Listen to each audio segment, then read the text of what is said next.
যিনি অতিথি রয়েছেন তার মুখেই আমরা আপনার নামটা একটু আমাদেরকে যদি বলতেন, আমাদের শ্রোতাদেরকে। বর্ষা ইসলাম। বর্ষা ইসলাম, আর একটু লাউডলি বলতে হবে। হ্যাঁ, বর্ষা ইসলাম। বর্ষা ইসলাম। অনেক সময় যেটা হয় যে আমাদের অতিথিরা এখানে এসে অনেকেই আসল নামটা ব্যবহার করেন না, তো আপনি কি আসল নামটা ব্যবহার করছেন? আমার রিয়েল নাম বর্ষা। আপনার আসল নামটাই হচ্ছে বর্ষা। ওকে বর্ষা, কিছু বেসিক কোশ্চেন। একটা হচ্ছে আপনি ঢাকায় থাকেন কি না ঢাকার বাইরে থাকেন? ঢাকাতেই। ঢাকায় কোথায় থাকেন আপনি বলা যাবে সেটা? না, এটা হচ্ছে কি যাত্রাবাড়ি। ঢাকার যাত্রাবাড়িতে আপনি থাকেন। আর আপনার আনুমানিক বয়সটা আমাদেরকে শ্রোতাদেরকে যদি একটু ধারণা দিতেন। 23। বর্ষা আমাদের এখানে আছে, যাত্রাবাড়ি থেকে এসছে এবং তার বয়স হচ্ছে 23। আপনি পড়াশোনা করেছেন কতদূর পর্যন্ত? ক্লাস 10 পর্যন্ত। ক্লাস 10 পর্যন্ত। এবার বর্ষার গল্পে আমরা যাচ্ছি। বর্ষা, কোথা থেকে শুরু করতে চান? কোথা থেকে শুরু করব? একদম ছোট থেকে যে এই পর্যন্ত এই থেকে আপনার গল্প বলতে যেটা আপনার কাছে মনে হয় যেখান থেকে শুরু করা উচিত আপনি ঠিক সেখান থেকে শুরু করতে পারেন। ইনফ্যাক্ট আপনার ছোটবেলাটা কেমন ছিল সেটা আমাদের জানা দরকার, আপনি ছোটবেলাটাও বলতে পারেন। আমার লাইফটা মানে এমন ভাবে শুরু হয়েছে যে আমার বয়স যখন 4 বছর, স্কুলে তখন না ভর্তি হয়নি, তখন ভর্তি করে। তো আমার বাবা একদিন আমার মাকে বললো যে আমাকে আমার স্টেপ যে মাদার আছে, বড় মা, সৎমা যে, তার কাছ থেকে পাঠাতে। তো আমার মা কোনো প্রশ্ন কিছুই করলো না। তারপর দিন আমার কাপড় চোপড় নিয়ে আমাকে আমার সৎমার কাছে দিয়ে আসছে। তো আমি যে এই পর্যন্ত বড় হয়েছি এটা সম্পূর্ণ আমার মানে ওই বড়মার কাছেই, মানে সৎমার কাছেই বড় হয়েছি আমি। তো 4 বছর বয়সে আমার সৎমার কাছে আমাকে পাঠায় দেয়। পাঠায় দেওয়ার পরে মানে ওইখানে গিয়ে যেটা বুঝতে পারলাম যে মানে মার অভাবটা যেটা। তো মাঝে মধ্যে দেখা যেত যে মাকে দেখতে যেতাম, মানে আমার সৎমার বাসা মার বাসা তেমন দূরত্ব ছিল না, হেঁটে গেলে 5 মিনিট এরকম। তো যখন মার বাসার সামনে যেতাম তখন মা যখন গেটটা খুলতো আমাকে দেখার সাথে সাথে তখন মানে সে খুব রাগারাগি করতো, কেন আসছি, কি জন্য আসছি, মাঝে মধ্যে মারধরও করতো। কেন করতো বা কি জন্য করতো এটা আমি কখনো মানে এখন পর্যন্ত জানি না যে এই ব্যবহারগুলো আমার সাথে কেন করছে সে। তো এই তো মানে তারপরে আমি যখন বর্ষা, আমাদের কিছু জিনিস একটু পরিষ্কার হওয়া দরকার। আমার মনে হয় যে আপনি অনেক অনেক বেশি অ্যাংশাস, যেটাকে বলে একটু কুল। ওকে, আমাদের অনেক দূর যেতে হবে কারণ স্টোরিটা বলতে প্রায় 2 ঘন্টার স্টোরি। আপনি এখনই যদি এত বেশি উত্তেজিত হয়ে যান তাহলে আপনার জন্য সমস্যা, আমাদের লিসনারদের জন্য সমস্যা। উত্তেজিত হওয়ার কারণগুলো আমরা শেষ পর্যন্ত আবিষ্কার করতে পারবো, আশা করছি সাথে থাকবেন। যেটা হচ্ছিল যে আপনি বললেন যে 4 বছর বয়সে আপনাকে আপনার সৎমার কাছে পাঠিয়ে দিয়েছে আপনার বাবা, এবং আপনার মা আপনাকে দেখলে রাগান্বিত হয়ে যেত। আপনারা কয় বোন ছিলেন? 2 বোন। আপনার আরেক বোনের সাথে কি একই আচরণ করা হয়েছে? না, ও মার সাথেই ছিল আরো ছোট। আপনি সারা জীবন ধরে কখনো আবিষ্কার করার চেষ্টা করেননি যে এটা কেন করা হয়েছিল? আপনার সৎমা কখনো আপনাকে বলেনি? না, কখনই বলেনি, আমি জিজ্ঞাসাই করিনি। ওকে ওকে, আচ্ছা ঠিক আছে, যান আপনার মতো করে বলেন। এই তো মানে তো আমার সৎমা মানে এতই ভালো একটা মহিলা যে সে কখনো মানে ওই ধরনের কোন আচরণ করেনি আমার সাথে। জি, যে ওই মিথ্যা কথা মানে যেটা মানে ফিল্মে হয়ে থাকে এই ধরনের কোন আচরণ সে করেনি, বা এখনো পর্যন্ত সে করে না সেটা। ওকে। তো ক্লাস 5 যখন উঠছি, ওঠার পরে তো তখন মানে একটু বড়সড় হয়ে গেছি, মানে এলাকার ছেলেগুলো ডিস্টার্ব করতেছে। তখন আমার ছোট আন্টির নতুন বিয়ে হয়েছে। ওকে। তখন ও ঢাকাতেই থাকে ওর হাজবেন্ড সহ। ওই তখন থেকে আমি ওর বাসায়, তখন থেকে ওর বাসায় মানে ওর বাসায় আমার বড়মার বাসায় এরকম মানে দুনো জায়গায় থাকা পড়ে আমার। তো আমার আঙ্কেল আমার আন্টিকে চিটংয়ে নিয়ে যায় যখন আমি ক্লাস 10 উঠি। ওকে। তো ওঠার পরে চিটংয়ে নিয়ে যাওয়ার পরে তোমার আমার বাবার কাছে বলছে যেহেতু আমার কোনো ছেলে মেয়ে হচ্ছে না তো বর্ষাকে আমরা নিয়ে যাই। ওকে। তো আমার বাবা দিচ্ছে যে ঠিক আছে। তো যেহেতু ছোট আন্টি আমাকে প্রথম আদর করতো, তো চিটংয়ে যাওয়ার পরে মানে যেটা আমি মানে সর্বপ্রথম আমার আঙ্কেল আমাকে বলে ব্যাপারটা। আমাকে নেওয়ার জন্য আমার আঙ্কেল আসে ঢাকাতে। আসার পরে সে মানে অনেক রাত পর্যন্ত আমি আমার আঙ্কেল কথা বলি বাবার মেয়ের মতো এরকম। আপনার কি পানি লাগবে? গলা শুকিয়ে যাচ্ছে? না, গলা শুকিয়ে। ওকে, ঠিক আছে। তো বাবার মেয়ের মতো কথা বলি মানে এরকম প্রায় আমরা কথা বলি আঙ্কেলের সাথে। আঙ্কেল মানে হচ্ছে আপনার খালু? হ্যাঁ, আমার খালু। ওকে, খালুর সাথে আপনি বাবার মেয়ের মতোই কথা বলতেন, কারণ আপনাকে তো মেয়ে হিসেবেই নিয়ে আসা। সে এরকমই দেখতো আমাকে। ওকে। মানে সেও ভাবতো যে আমি তার মেয়ে এরকমই। ওকে। তো হঠাৎ মানে ওই তখন আমি মানে চিটংয়ে যাইনি, সে নেওয়ার জন্য আসছে আমাকে। তো সে আমাকে রাতে বলতেছে যে তোমার আন্টির একটা বেবি হবে। তো আমি বললাম যে কই, এটা তো আগে শুনি নাই। তো বলছে হ্যাঁ বেবিটা হবে কিন্তু সেটা তোমার আন্টির পেটে না। তাহলে তোমার পেটে। তো তখন আমি ব্যাপারটা ওইরকম কোনো সিরিয়াস ভাবে নিইনি, নেওয়ার পর সে পরদিন চলে গেলাম চিটংয়ে যাওয়ার পর 2 দিন না 3 দিন পর আমার আন্টি বলতেছে মানে আমি সোফার মধ্যে বসা, আঙ্কেল খাটের উপর শোয়া, আন্টি আমার পাশেই বসা। তো আন্টি বলতেছে যে বর্ষা তোর তো এবার আনা হয়েছে কেন জানিস? আমি কি কেন? আমি কি স্কুলে ভর্তি করবি না এই জন্য? তো বলতেছে হ্যাঁ স্কুলে তো অবশ্যই ভর্তি করবো, কিন্তু তুই একটা কাজ করবি আমার জন্য। আমি হ্যাঁ করবো, কি কাজ?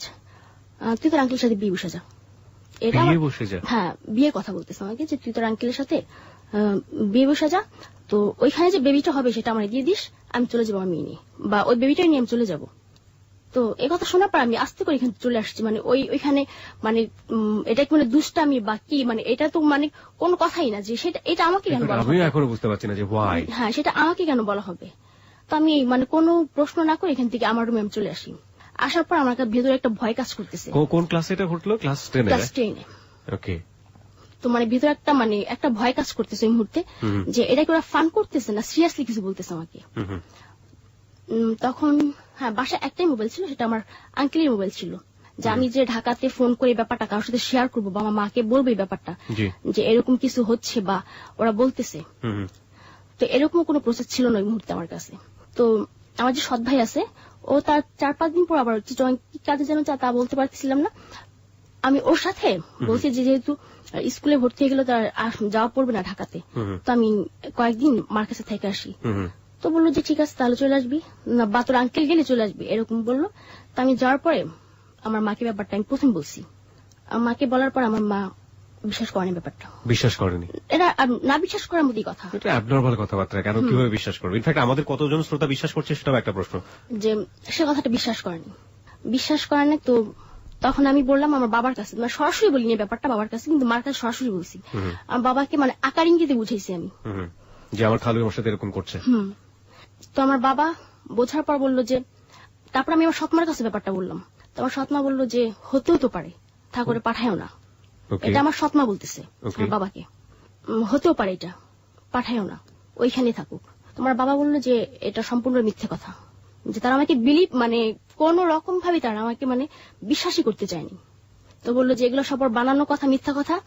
ওর খালু মানে কি হয় ওর, আমি তো সেখানে, ওর বাবাই তো সেটা, আর ওর আন্টি তোর মার মতোই, ওর কথা তুমি বিশ্বাস করতেছো?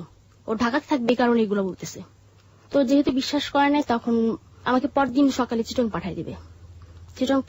তো তখন বাজে রাত 11:30 বাজে। আমি বাসা থেকে বের হয়েছি। আমার সাথে তখন 50 টাকা ছিল। তো একটা ডাক্তারের দোকানে গিয়ে মানে জিজ্ঞাসা করলাম সবচেয়ে পাওয়ার কোন ট্যাবলেটটা, ঘুমের ট্যাবলেট। তো বললো যে একটা ট্যাবলেট আছে 100 পাওয়ারের। তো বললাম এটা খেলে কি হয়? যদি বললো যে আমি 10টা খেলে কি হবে? ওই ছেলেটাই জিজ্ঞাসা মানে যে ছেলেটার দোকানে বসা ছিল। তো বলতেছে যে যদি 10টা খান তাহলে আর কি হবে? আমার বাসার সামনে স্কুল ছিল, এটার নাম হচ্ছে ধনিয়া একে উচ্চ বিদ্যালয়। তখন মানে আমি ওই স্কুলে ছাত্রী ছিলাম। তো বললো পরদিন আর কি হবে, মসজিদে বলবে যে স্কুলের একজন ছাত্রী সুইসাইড করছে, তাও ঘুমের ট্যাবলেট খাওয়া। তো এই কথা বলার পর আমি চলে আসছি। আসার পরে মানে ঘুমের ট্যাবলেটটা হাতের মধ্যে ছিল। তো বাথরুমে গেছি। বাথরুমে যাওয়ার পরে চিন্তা করতেছি যে কি করব, যে আমি যদি ওইখানে যাই তাহলে দেখা যাবে যে আমার সর্বোচ্চ সবকিছু হারাবো আমি, আর তার চাইতে মানে সুইসাইড করা অনেক ভালো। তো আমি করলাম কি, মানে ওইটা জানার পর যে 10টা ট্যাবলেট খেলে মানে আমার মৃত্যু হতেও পারে। তো তখন আমি 10টা ট্যাবলেট পুরোটা খাই ফেলছি। 100 পাওয়ার করে হলে 10টা ট্যাবলেটের পাওয়ার হচ্ছে 1000 পাওয়ার। তো খাওয়ার পরে আমার 10 মিনিট পরে আর কোনো সেন্স ছিল না। তো আমাকে মানে যখন আমার ঘুম ভাঙার পর আমি সবচাইতে মানে অবাক হয়ে যাই যখন দেখলাম যে আমি চিটংয়ে আমার রুমে আমি শোয়া। ও মাই গড! যে আমাকে সে ঘুমের ঘরে চিটংয়ে নিয়ে আসছে। তো তখন থেকে শুরু হয় মানে আমার আঙ্কেল ড্রিঙ্কস করে আসার পর প্রতিদিন এরকম ড্রিঙ্কস। আপনাকে এই যে আপনি 10টা ট্যাবলেট খেয়ে আপনি এরকম অবস্থায় থাকলেন, আপনাকে ডাক্তারের কাছে নেয়নি? না। আপনার তো ক্ষতি হয়ে যাওয়ার কথা, ভয়াবহ রকমের ক্ষতি হয়ে যাওয়ার কথা। ওভাবে আপনাকে ফেলে রেখেছিল ওখানে, মানে হাউ কেন এই অ্যাটিটিউড করবে আপনার সঙ্গে? তা আমি আজ পর্যন্ত জানি না যে কেন করছে, যে আমার সাথে মানে আমার তারও 2টা বোন আছে, ওদের সাথে কেন করা হয়নি। আমরা শ্রোতা আপনাদেরকে একটু অ্যাড্রেস করতে চাই এই গল্পে। আপনারা নিশ্চয়ই বিথির গল্প মনে আছে হ্যালো 8920-তে, যে তারা ভাইদের দ্বারা নির্যাতিত হয়েছিল এবং এখানে এসে অকপটে নিজের ভাইয়ের গল্প বলে গিয়েছিল এবং তার ছোট বোনের জন্য সাহায্য চেয়েছিল। আমরা তখন বিশ্বাস করেছিলাম যে পৃথিবীতে এটাই সবচাইতে বড় ধরনের দুর্ঘটনা। আজকের গল্পটা কোন দিকে যাবে আমরা জানি না, তবে সেই গল্পটা আমাদের বিশ্বাসের শক্তিটা অনেক বড় বাড়িয়ে দিয়েছে, যে মানুষ কোনো খারাপ কিছু যদি করতে চায় সেটার পরিসীমাটা আকাশ সীমা পর্যন্ত। যাই হোক, আপনি দেখলেন যে আপনি চিটাগংয়ে যেখানে আপনার খালার বাসায় যাওয়ার কথা ছিল আপনার সেইখানে গিয়ে এবং আপনি সেই বেডে। ওকে, তারপরে মানে ওই আমার আঙ্কেল ড্রিঙ্কস করে আসে বাসায়। আসার পরে আমার আন্টি বললো যে একা একা কেন করতেছেন, বা মানে এটা তো বাসায় আনলে আমরাও তো করতে পারি। তো আমি জাস্ট ফান হিসেবে মনে করছি যে কি আমার আঙ্কেলকে ড্রিঙ্কস করবে নাকি তা বাসায় এনে। আমার আঙ্কেল ছিল একজন হাজি, হ্যাঁ হজ করে আসছে সে। পেশায় কি করতো উনি? তার পেশা ছিল ইম্পোর্ট এক্সপোর্ট। আচ্ছা, ইম্পোর্ট এক্সপোর্ট করতো। ওকে, তারপর? তো আন্টির কথা মতো আমার আঙ্কেল পরদিন একটা বোতল নিয়ে আসে বাসায়। আনার পরে আমি, আমার আন্টি, আমার আঙ্কেল মানে ওই প্রথম আমার লাইফে ড্রিঙ্কস করা। ক্লাস 10-এ? তো ড্রিঙ্কস করছি, করার পরে কতটুকু খাইছি মনে নেই। পরে মানে যা শুয়ে পড়ছি, মানে সেন্স ছিল আমার, শুয়ে পড়ছি গিয়ে। তো সেই দিন রাতে ফার্স্ট আঙ্কেল আমার রুমে আসে। আসার পর সে আমার পাশে যে শুয়েছে তাও আমি বুঝতে পারছি আমার পাশে আমার আঙ্কেল শুয়েছে, কিন্তু আমার গায়ে টাচ করেনি সেদিন। সে গায়ে টাচ করেন। তো অনেকক্ষণ শোয়া ছিল। আমার আন্টি ভাবছে হয়তো আমি ঘুমায় পড়ছি, কিন্তু আমার আঙ্কেল পাশে শোয়ার পরে আমার ঘুমটা ভাঙছে। মানে ঘুম ছিল না, মানে তন্দ্রা ভাবছি এরকম যে ঘুম আসবে এরকম। তোমার আঙ্কেল যখন পাশে শুচ্ছে তখন আমি টের পাইছি আমার আন্টি আসছে। আসার পর ফিস ফিস করে কি বলছে সেটা আমি জানি না, মানে বুঝতে পারি না যে কি বলছে। তার কিছুক্ষণ পর আমার আঙ্কেল আবার চলে গেল। চলে যাওয়ার পরে তারপর দিন আবার আনছে। মানে এরকম সপ্তাহখানিক চললো প্রতিদিন, মানে প্রতিদিন ড্রিঙ্কস করতে হবে। তোমার লাস্ট আমি একটা পর্যায়ে মানে বিরক্ত হয়ে গেছি যে এটা কি, একটা মানুষ কতক্ষণ এটা খেতে পারে। চতুর্থ দিন যেদিন আনছে সেদিন মানে আমি ওকে ডিনাই করছি যে আমি খাবো না এটার। কেন খাবি না? আন্টির প্রশ্ন, কেন খাবি না? আমার কাছটা ভালো লাগে না, আমি খাবো না। তো বলতেছে যে আমরা খাইতেছি না, আমি খাবো না, আমার কাছে ভালো লাগে না, আমি খাবো না। কারণ এইটা খাইলে দেখা যাচ্ছে আমি ঘুমিয়ে থেকে করতেছি। তারপর দিন 10টা-11টায় ওই সময়টা আমার স্কুলে যাওয়া হইতেছে না। আপনি কি ফিল করতেন ওই সময় খাওয়ার পরে? এটা খাওয়ার পরে কি ফিল করতাম যে আমার লাইফে একটা চরম দুর্ঘটনা আসবে। আপনার এই টেনশনটা কাজ করতো? এটাই কাজ করতো। আর এতটুকু মানে পর্যাপ্ত পরিমাণে আমি খেতাম যতটুকু পারবো, যাতে আমার সেন্স আমি মানে না হারাই। ওকে, মানে সেন্সটা যেন থাকে। তো ওরা আপনাকে একেবারে সেন্সলেস করতে চাইতো, রাইট? ওকে, দেখা গেছে যে মানে প্রথম একটা বোতল আনছে। আনার পর যে একটা বোতলে টোটাল হচ্ছে 3টা করে হয়। 3টা করে হয়। আমারটা খাওয়ার পর দেখা গেছে আমার আঙ্কেলটা আমাকে খাচ্ছে, বসে একটু খাই ফেলো আমারটা। আমার আন্টিও একই কথা, আমারটা একটু খাতো। তো মাঝে মধ্যে দেখা গেছে যে আমি রান্নাঘরে নিয়ে ফালাই দিয়ে আসছি। ওরা কথা বলতেছে ওদের মতো, তো রান্নাঘরে নিয়ে ফালাই দিয়ে আসছি। পঞ্চম দিনের রাত্রের দিন, পঞ্চম দিন রাতে আমার আন্টি বলতেছে, আমার বাবার নাম হচ্ছে মালিক, তো আমার বাবার নাম ধরে বলতেছে যে বর্ষার বাবার জন্য আজকে না, মালিকের জন্য আজকে আমার এই অবস্থা, আমি প্রেগনেন্ট হচ্ছি না। তো আমি মনে মনে প্রতিজ্ঞা করছি যে আমি মালিকের মা পাই, বোন পাই, মেয়ে পাই, যাকেই পাই আমার হাজবেন্ডের কাছে রেখে ওইখানে ওরে প্রেগনেন্ট করবো এবং সে বাচ্চা আমি নেব। আর তখন এই মানে এই ব্যাপারটা তোমার পুরোপুরি বুঝে যায়, তাহলে আমার উপরে সেটা হবে, যেহেতু এরকম করতেছে ওরা। তো ওই দিন মানে দেখা গেছে যে এতটাই খাইছি যে ভয় করতেছিল যে পারবো কিনা, আমি আমার ট্যাকেল দিতে পারবো কিনা, থাকবে কিনা। তো ওই দিন কিছু হয় নাই। তার মানে লাস্ট যেদিন, ওই দিন ওরা মানে 3টা বোতল আনছে। আমার আঙ্কেল 3টা বোতল আনছে। আনার পরে আমার একটা দিল, আন্টির একটা আর তার একটা। তো বলতেছে যদি পুরো বোতল শেষ করতে না পারো তাহলে এই বোতলের দাম দিয়ে উঠতে হবে। তো আমার আন্টি বলতেছে বর্ষা দিবে কোথা থেকে? তো বললো যে বর্ষাটা না আমি দিয়ে দিলাম যদি না পারে। তো ওই দিন মানে ওই পুরোটা আমি খাইছি। আমি একটু থামাচ্ছি। এই যে আপনি এর আগের দিন বেশ কিছুদিন ধরে খাচ্ছেন, আপনার খালুত আপনার রুমে আসতো, উনি সেই সময় কি ধরনের আচরণ করতো আপনার সঙ্গে? চেষ্টা করতো কোনো কিছু করার? না, কোনো কিছু চেষ্টা করতো না, এমনি গায়ে হাত দিয়ে শুয়ে থাকতো। ওকে। আর সে যখন গায়ে হাত দিত তখন মানে আমি একটা করতাম যে আমি ঘুম, বা দেখা গেছে মানে গায়ে হাত দিতে বলতে মানে অন্য কোনো খারাপ কোনো জায়গায় হাত দিত না, পেটের উপর হাত দিত, এই পর্যন্তই শুয়ে থাকতো। তো লাস্ট যেদিন মানে আমার সাথে ওই ঘটনাটা ঘটবে, তো সেদিন মানে আমি চরম সুযোগ পেয়েছিলেন। Let me ask you one thing, সেটা হচ্ছে আপনি তো জানেন যে এই ধরনের ঘটনা ঘটতে যাচ্ছে, আপনি আগে থেকেই জানেন। সো আপনার মাঝখানে অনেক বড় একটা সময় পেয়েছেন, আপনি ইচ্ছে করলে পালিয়ে যেতে পারতেন, আপনি ইচ্ছে করলে একটা বাসা থেকে পালিয়ে অন্য কোথাও চলে যেতে পারতেন। Why don't you try? আমি তখন ভাবছি যে আমি কোথায় যাবো পালায়া, আমার ফ্যামিলি আমাকে বিশ্বাস করতেছে না। এক্স্যাক্টলি, যার ফ্যামিলি তো আমাকে বিশ্বাস, আমি মানে এখান চিটং থেকে পালা কোথায় যাবো, ঢাকা, তার মার কাছে, মানে তারা তোমাকে বিশ্বাসই করতেছে না যে এই ধরনের ঘটনা আমার সাথে ঘটবে, বা তারা করতেছে, তাদের ধারণা যে আমি সম্পূর্ণ মিথ্যা কথা বলছি তাদের সাথে। সৎমা তো বিশ্বাস করে নাই, সৎমার কাছে জায়গা করতে পারতেন, সৎমার কাছে থাকতে পারতেন। না, রাখতো না আমাকে, কারণ আমার বাবাকে আমার যে 2 মা প্রচন্ড বিশ্বাস করে, ভালোবাসে, ভয় পায়, মানে সে যা বলে তাই।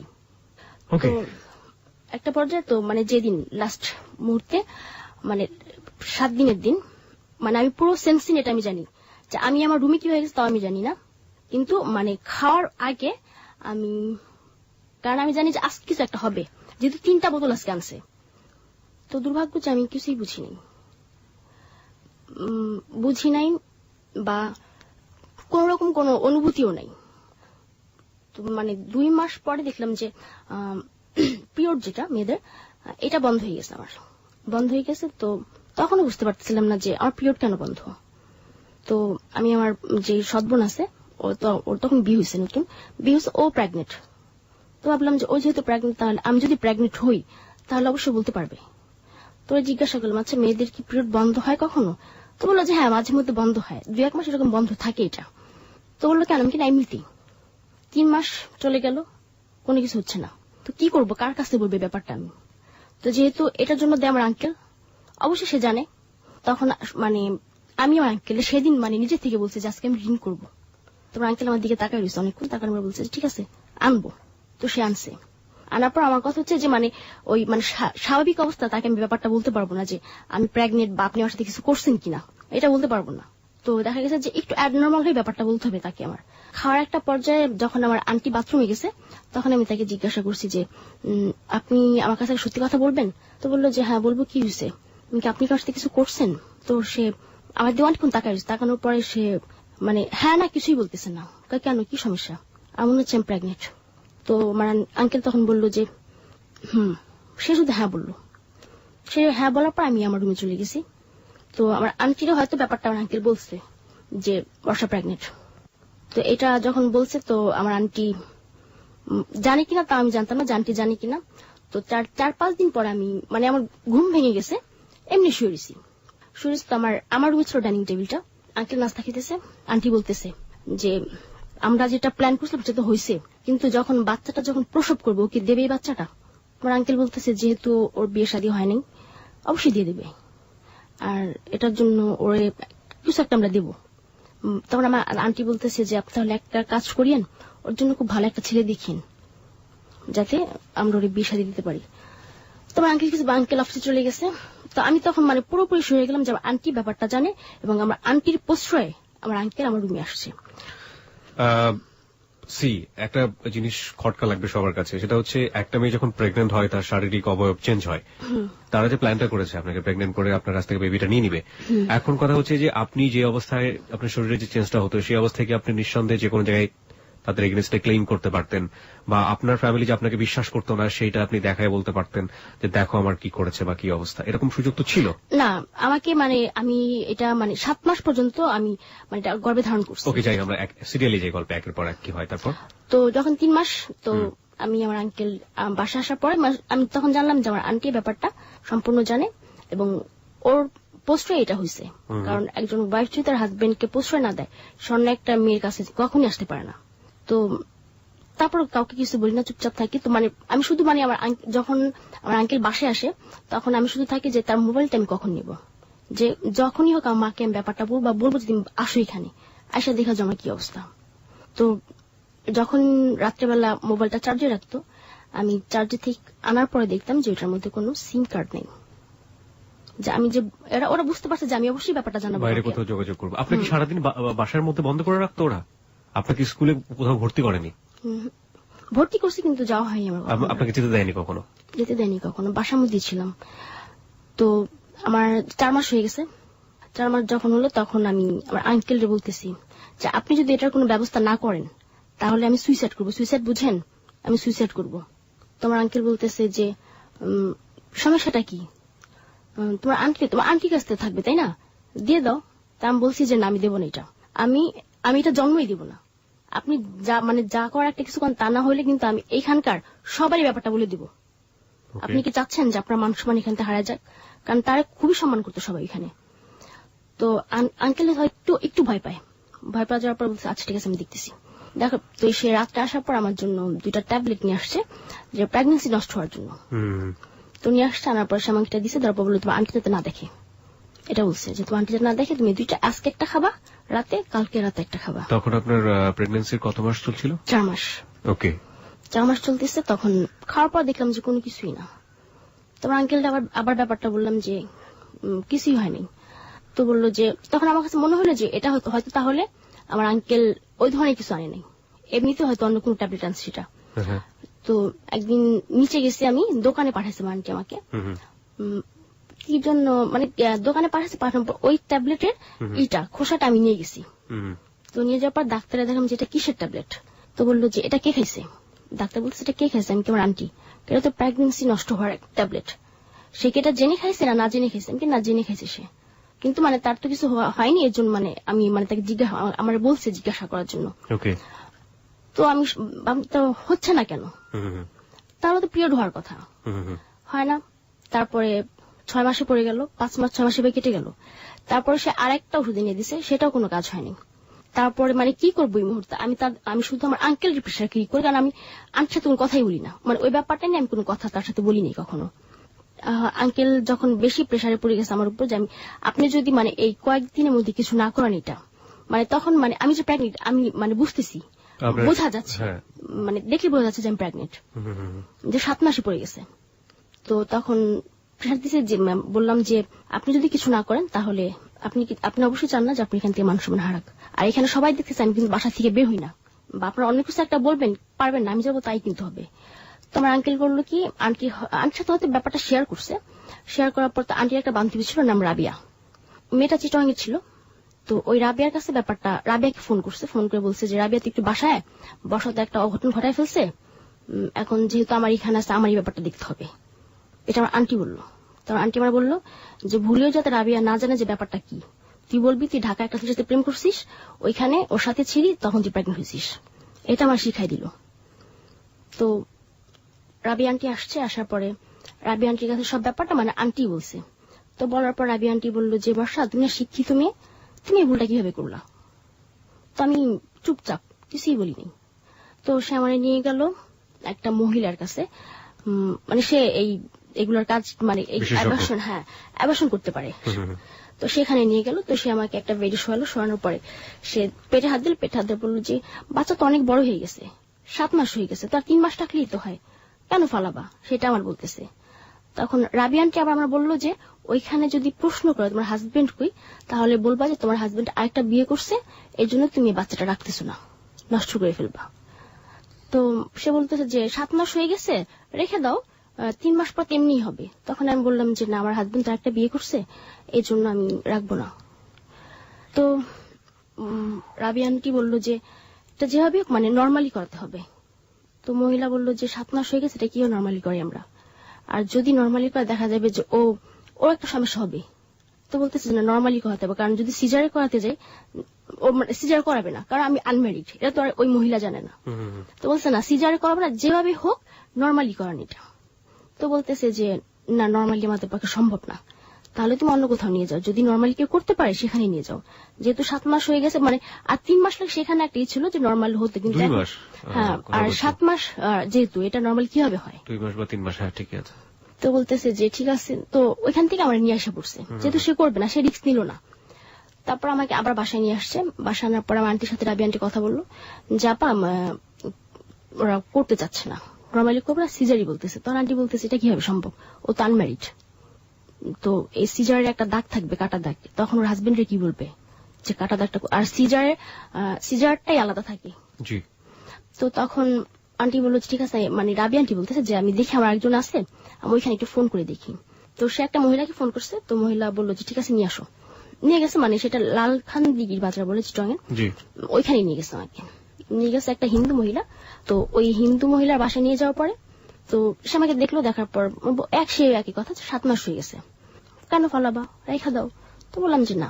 তোমার আন্টি বলতেছে যে না, ওর হাজবেন্ড আরেকটা বিয়ে করছে, আর ই করবো না, ওর কাছে রাখবো না, ডিভোর্স দিয়ে দিবে, তোর বাচ্চা রেখে কি করবে, এর জন্য ফালাই দিবে। তো ঠিক আছে। তারপর মানে যে অ্যাবর্শন করবে, যে মহিলা মানে যে ডাক্তার মেইন, সে মহিলা আসলো। আসার পর আমাকে আরেকটা বেডি নিয়ে গেল। বেডি নিয়ে যাওয়ার পরে অ্যাবর্শন করলো। অ্যাবর্শন করার পরে সে, আমি একটু থামতে চাই, আপনার ওই সময় কিছু মেমোরি আছে যদি আমাদের সাথে শেয়ার করেন, কি হয়েছে আপনার সঙ্গে? না, একদম ডাক্তার রোগীর সাথে কি করতে পারে? এক্স্যাক্টলি, আমি জানতে চাচ্ছিলাম যে সেই সময় কি আপনি সেন্সলেস ছিলেন? না, কারণ ওই সময়টা তো বেবি আলটিমেটলি, সো আপনার না, সাথে সাথে বেবিটা হয়নি। ওকে, কি করছিল তারা তখন? মানে তারা ওই কি ছুরি কাছে অনেক কিছু নিয়ে আসছে, আনার পর একটা ছোট্ট একটা বেডি নিয়ে গেল আমাকে। নিয়ে যাওয়ার পর একটা আয়া ছিল, আয়াটার বললো জোর। তো আপনার ভয় লাগছিল না যে আপনার শরীর থেকে কিছু একটা বের করছে এবং এত বড়? তখন মানে শুধু ব্লাড বের করছে, শুধু ব্লাড বের করছে। তো 24 ঘন্টার মধ্যে নর্মাল ডেলিভারি হবে। ওকে ওকে ওকে, মানে 24 ঘন্টার মধ্যে মানে ব্লাড গুলো আগে বের করে ফেলছে। তো মানে তখন ওই যখন ব্লাড গুলো বের করতেছে তখন মানে প্রচন্ড ভাবে মানে পেন হচ্ছিল। তখন আমি বলতেছি যে আমি বাচ্চাটা নষ্ট করবো না, আমি রাখবো, আপনারা আমাকে ছেড়ে দেন, আমি রাখবো। তো মহিলাটা মানে যে ডাক্তার সে বলতেছে এই মেয়ে চিল্লাবা না, বের করে দেবে কিন্তু।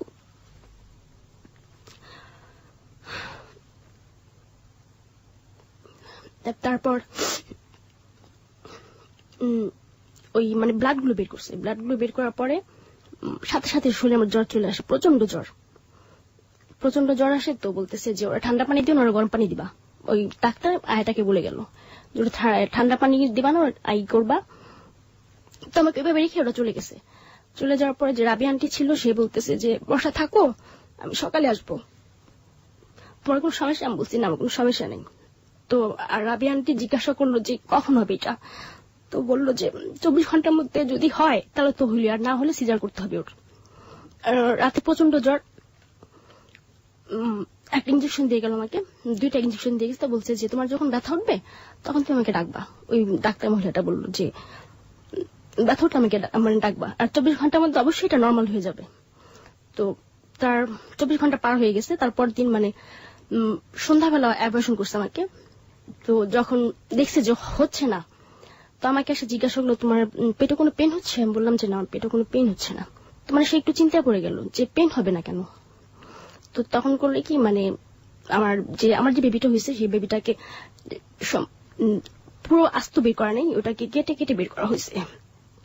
যে পুরো 1 ঘন্টা মানে পুরো 1 ঘন্টা মানে আমি প্রচন্ড চিৎকার করতেছি যে আমাকে ছেড়ে দেন, আমি চলে যাবো, আমি আমার বেবিটাকে হওয়াবো, আমার বাচ্চাটাকে আমি দেখবো। তো মহিলাটা বলতে সেটা আগে মনে ছিল না, এখন কেন বলতেছিস? মানে অনেক খারাপ ব্যবহার করছে তখন আমার সাথে। তো তখন শুধু আমার মাকে ডাকতেছি যে মা তুই আমার কি করলি, যে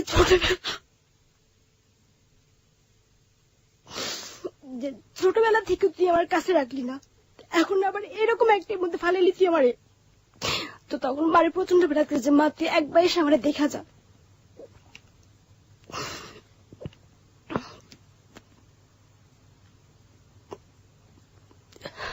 তারপর যখন 1 ঘন্টা পরে ওটা পুরোটা বের করছে তখন মানে ডাক্তারটা চলে গেছে, আয়াটা আমার সামনে দাঁড়ানো। তারা বলতেছি যে আমার কি হয়েছে একটু বলবেন, আমার ছেলে হয়েছে না মেয়ে হয়েছে? তো সে বলতেছে তোমার না খুব সুন্দর একটা মেয়ে হয়েছে, তোমার মতোই দেখতে, এটা কেন ফালাইলা তুমি? তখন আমার কোনো ভাষা ছিল না যে আমি কি বলবো, যে অ্যাকচুয়ালি এটা আমি কি, জোর তো কোনো বাবাই নেই, আর আমার সাথে কেন এটা করলো। এরকম আমি 15 দিন অসুস্থ ছিলাম। পরদিন না, তখন তার কিছুক্ষণ পর রাবি আন্টি আসার পরে এসে আমাকে বললো যে বর্ষা হয়েছে? তো বললাম যে হ্যাঁ হয়েছে। তো বললো তাহলে চলো। তো সে আমাকে মানে আমি উঠে যে দাঁড়াবো এর ধরনের কোন ছিল না, আমার হাত পা প্রচন্ড কাঁপতেছিল যে উঠা যে বাইরে বের হবো। তখন আন্টি বলতেছে তুমি দাঁড়াতে পারতেছো না? বললাম যে না, আমার খুব কষ্ট হইতেছে দাঁড়াইতে। তো সে আমার ধুয়ে ধুয়ে বাইরে নিয়ে গেছে। বাইরে নিয়ে যাওয়ার পর একটা সিএনজি করে বাসায় নিয়ে গেছে। বাসায় যাওয়ার পরে দেখলাম যে আমার আন্টি সবকিছু আগে থেকে গোছায় রাখছে। তো গোছায় রাখার পরে আন্টি আমাকে বিছানায় শোয়াইছে। শোয়ানোর পরে এখন রাবিয়ারে জিজ্ঞাসা করতেছে যে কি ব্যাপার, কি হয়েছে, ও এত অসুস্থ হয়েছে কেন? তো বলতেছে যে ছোট মানুষ না, একটু অসুস্থ হবেই। তো বলতেছে যে কি হয়েছিল ওর? তো বললো যে মেয়ে হয়েছিল শুনছি। তো বললো যে কেমন? তখন আমি তো রাবি আন্টি বলছি যে এটা কেটে কেটে বের করছে, সম্পূর্ণ ঈদ করে বের করা নেই। তারপরে এরকম 15 দিন অসুস্থ বাসাতেই, অসুস্থ থাকার পরে এর মাঝখানে আপনি আপনার বাড়িতে যোগাযোগ করেননি? বাড়িতে জানানো যাওয়ার তো হয়ে গেছে, এখানে আর যোগাযোগ করে কি লাভ? ইনফ্যাক্ট আপনার সাথে যে আচরণগুলো করা হচ্ছে, আপনি আপনার মাকে আপনার বাবাকে জানাননি? এই হোয়াটএভার ইট ইজ, সেই সময় তো আপনার সুযোগ ছিল জানানোর, আপনি জানাননি? না, আমি 15 দিন অসুস্থ থাকার পরে ঢাকা আসছি। ঢাকা আসার পরে মা বলতেছে যে কি ব্যাপার তোর এমন দেখাইতেছে কেন, অনেক শুকাই গেছে আগের থেকে। This track was downloaded from FusionBD.com. কেমন যেন রোগা রোগা লাগতেছে। তো তখন আমার কাছে কিছুই বলি নাই। তো আমার আবার চিটংয়ে পাঠিয়ে দিবে তারা। মানে তারপর মানে আমার আঙ্কেল ট্রেনে নিয়ে আসছে আমাকে। তো সে মানে আসার যাওয়ার টিকিট কেটে রাখছে। না সরি, আসার সময় আমরা ট্রেনে আসছি চিটং থেকে ঢাকায়। তো আঙ্কেল বলতেছে যে আমি তো কালকে চলে আসবো, তো তুমি আসবে না আমার সাথে? তো আমার কথা হচ্ছে আমি একবার ঢাকা যাই, তারপরে আসা না সেটা আমার উপরে। তো বললাম যে হ্যাঁ আসবো, কারণ এই কথাটা যদি এই মুহূর্তে না বলি তাহলে দেখা যাবে আমাকে আনবে না সে, যে কোনো একটা অজুহাতে সে আমাকে রেখে আসবো এখানে। তো বলে হ্যাঁ আপনার সাথে আমি চললাম, এখান থেকে কি করবো? তো তখন ঠিক বলে ঠিক আছে তাহলে আমরা আসার সময় বিমানে চলে আসবো, সেটা বললো আমাকে। তো সে চিটং থেকে বিমানের টিকিট কেটে রাখছে। তো তারপরে ঢাকা আসলাম। আসার পরে আমার আঙ্কেল বলতেছে যে আজকে থাকো, কালকে এসে আমি তোমার নিয়ে যাবো এখান থেকে। বললাম আচ্ছা ঠিক আছে। তো শুধু একটা রাতই পাচ্ছি আমার মার মানে কথাগুলো বলার জন্য। তো রাতের বেলা আমি মার পাশে যেয়ে বসছি। তো মা আমার সাথে কথাবার্তা বলতেছে, ওরা কেমন আচরণ করে। তার তো বোন, তার তো মানে সে তো কখন ধারণা করেন যে তার মেয়ের সাথে এই ধরনের বিহেভ করবে। তখন আমার কাছে আমি ব্যাপারগুলো বলি যে আমার সাথে এই ঘটনা করা হয়েছে মা। তখন দেখি মা খুব কান্না করতেছে যে আমি কার কাছে কি দিলাম। এমন তো না যে আমার ঘরে ভাতের অভাব, টাকা পয়সার অভাব, যে আমার মেয়েটাকে রাখতে পারতেছি না, কোনো কিছুই না। তোর ছেলে মেয়ে না বিধাই তো আমি তোর কাছে দিছি আমার মেয়েটারে, আর তুই আমার মেয়েটা এরকম একটা সর্বনাশ করলি, মানে এটা কাঁদতেছে। সে বলতেছে একা একা। তখন বলতেছে যে দেখি তুই যে 7 মাসে প্রেগনেন্ট ছিলি, তোর তলপেটের কি অবস্থা দেখি। তখন আমি আমার মাকে দেখালাম। তো মা দেখে খুবই কান্না করতেছে যে এটা কি। আমার আন্টি নাম শেলি, যে আরে শেলি তুই এটা কি করলি আমার মেয়ের, তুই আমার মেয়ের জীবনটা এভাবে নষ্ট করে দিলি। তো তখন বলতেছে আমি তোরা কখনো পাঠাবো না। তখন আমি মা বলতেছি কেন পাঠাইবা না, যাবার তো হয়েই গেছে, এখন পাঠাও। আমার তখন বিশ্বাস করে তোমরা। আমার আঙ্কেল তারপর দিন আসছে। আসার পরে মা সরাসরি তারা কিছু বলে নাই, যে কিছুই বলে নাই, বা তার প্রতি একটা ক্ষোভ রাগ আছে এটা সে বুঝতেই দেয়নি। তো বললো যে বর্ষা যাবে না, বললো যে না বর্ষা যাবে না, কয়েকটা দিন পরে যাক। অনেকদিন পরে আসছে, মানে তখন টোটাল 7 মাস পরে আমি আসছি, মানে ওইটা অ্যাবর্শন হওয়ার পর সুস্থ হয়েছে, তারপরে তো ঢাকাতে আসছি, প্রায় 8-9 মাস পরে আমি ঢাকাতে আসছি। তো মা বলতেছে যে অনেকদিন পর আসছে, আমার সাথে কয়েকটা দিন থাকুক। এটা হচ্ছে 2008-এর ঘটনা, এই আমার অ্যাবর্শন এই বাবুটা।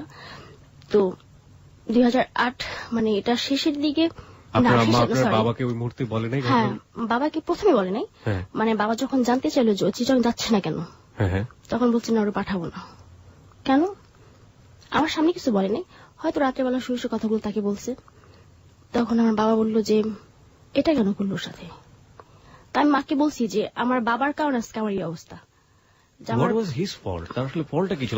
না, এটা আমি আজও পর্যন্ত জানি না। আর সে আমার বাবা বিধায় আমি তাকে আজও পর্যন্ত সেই প্রশ্নটা করতে পারিনি যে তুমি ওর সাথে কি করছিলা, যেটা খেসারত আমার দিতে হইল। ওকে, আমরা গল্পের এই পর্যায়ে ছোট একটা বিরতি নিতে চাই। আপনারা নিশ্চয়ই জানেন, আপনারা শুনছেন হ্যালো 8920 এবং আজকে বর্ষা আমাদের সঙ্গে আছে।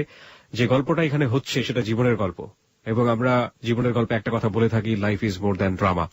নাটক, গল্পে, সিনেমাতে যা সম্ভব নয় তা জীবনে ঘটে থাকে। আজকে বর্ষা তার জীবনের গল্প বলছে, এবং আমি বলতে পারি হলফ করে যে জীবনের গল্প কোনো অংশেই কোনোটার চেয়ে খাটো না, কিন্তু আজকের গল্প শুনতে গিয়ে আমি কেন জানি খেয়ে হারিয়ে ফেলছি। আমি ঠিক জানি না আমার শ্রোতাদের কি অবস্থা, এবং আমরা বিশ্বাস করি যে এই গল্পটা যেভাবে এগোচ্ছে এটা শেষ পর্যন্ত কোথায় গিয়ে থামবে আমরা ঠিক জানি না। আশা করছি আপনারা আমাদের সাথেই থাকবেন। মাত্র 2 মিনিটের সংবাদের বিরতি। এই ফাঁকে আরো একবার মনে করিয়ে দিচ্ছি, বর্ষার সাথে আপনারা সরাসরি কথা বলতে চাইলে, বর্ষার সাথে আপনারা সরাসরি যোগাযোগ করতে চাইলে আমাদের ফেসবুকে যোগাযোগ করতে পারেন। আমাদের ফেসবুকে বর্ষাকে নিয়ে একটি রেডিও স্ট্যাটাস দেওয়া আছে, ওখানে কোনো প্রশ্ন করতে পারেন, কমেন্টস করতে পারেন, ওগুলো বর্ষা অবশ্যই পড়বে এবং নিজের কালেকশনে রাখবে। আমাদের ফেসবুকের ঠিকানাটা হচ্ছে facebook.com/hello8920। আমি আবারও বলছি facebook.com/HELLO8920। ওখানে যাবেন, যাওয়ার পরে লাইক দিবেন, লাইক দেওয়ার সঙ্গে সঙ্গে আপনি আমাদের হ্যালো 8920 মেম্বার হয়ে যাবেন। আর যদি কোনো ফোন করতে চান, ফোন করে আপনার জীবনের গল্প আপনি বলতে পারেন। ফোন নাম্বারটি হচ্ছে 91156668। আমি আবারও বলছি 91156668। মাত্র 2 মিনিটের সংবাদের বিরতি। সংবাদের বিরতির পর আমরা বর্ষাকে নিয়ে আবারও ফিরে আসবো। আপনি শুনছেন হ্যালো 8920 এবিসি রেডিওতে। কিবরিয়া আপনার সঙ্গে আছে, লাখো শ্রোতা আমাদের সঙ্গে আছে। আশা করছি আমাদেরকে ছেড়ে যাবেন না।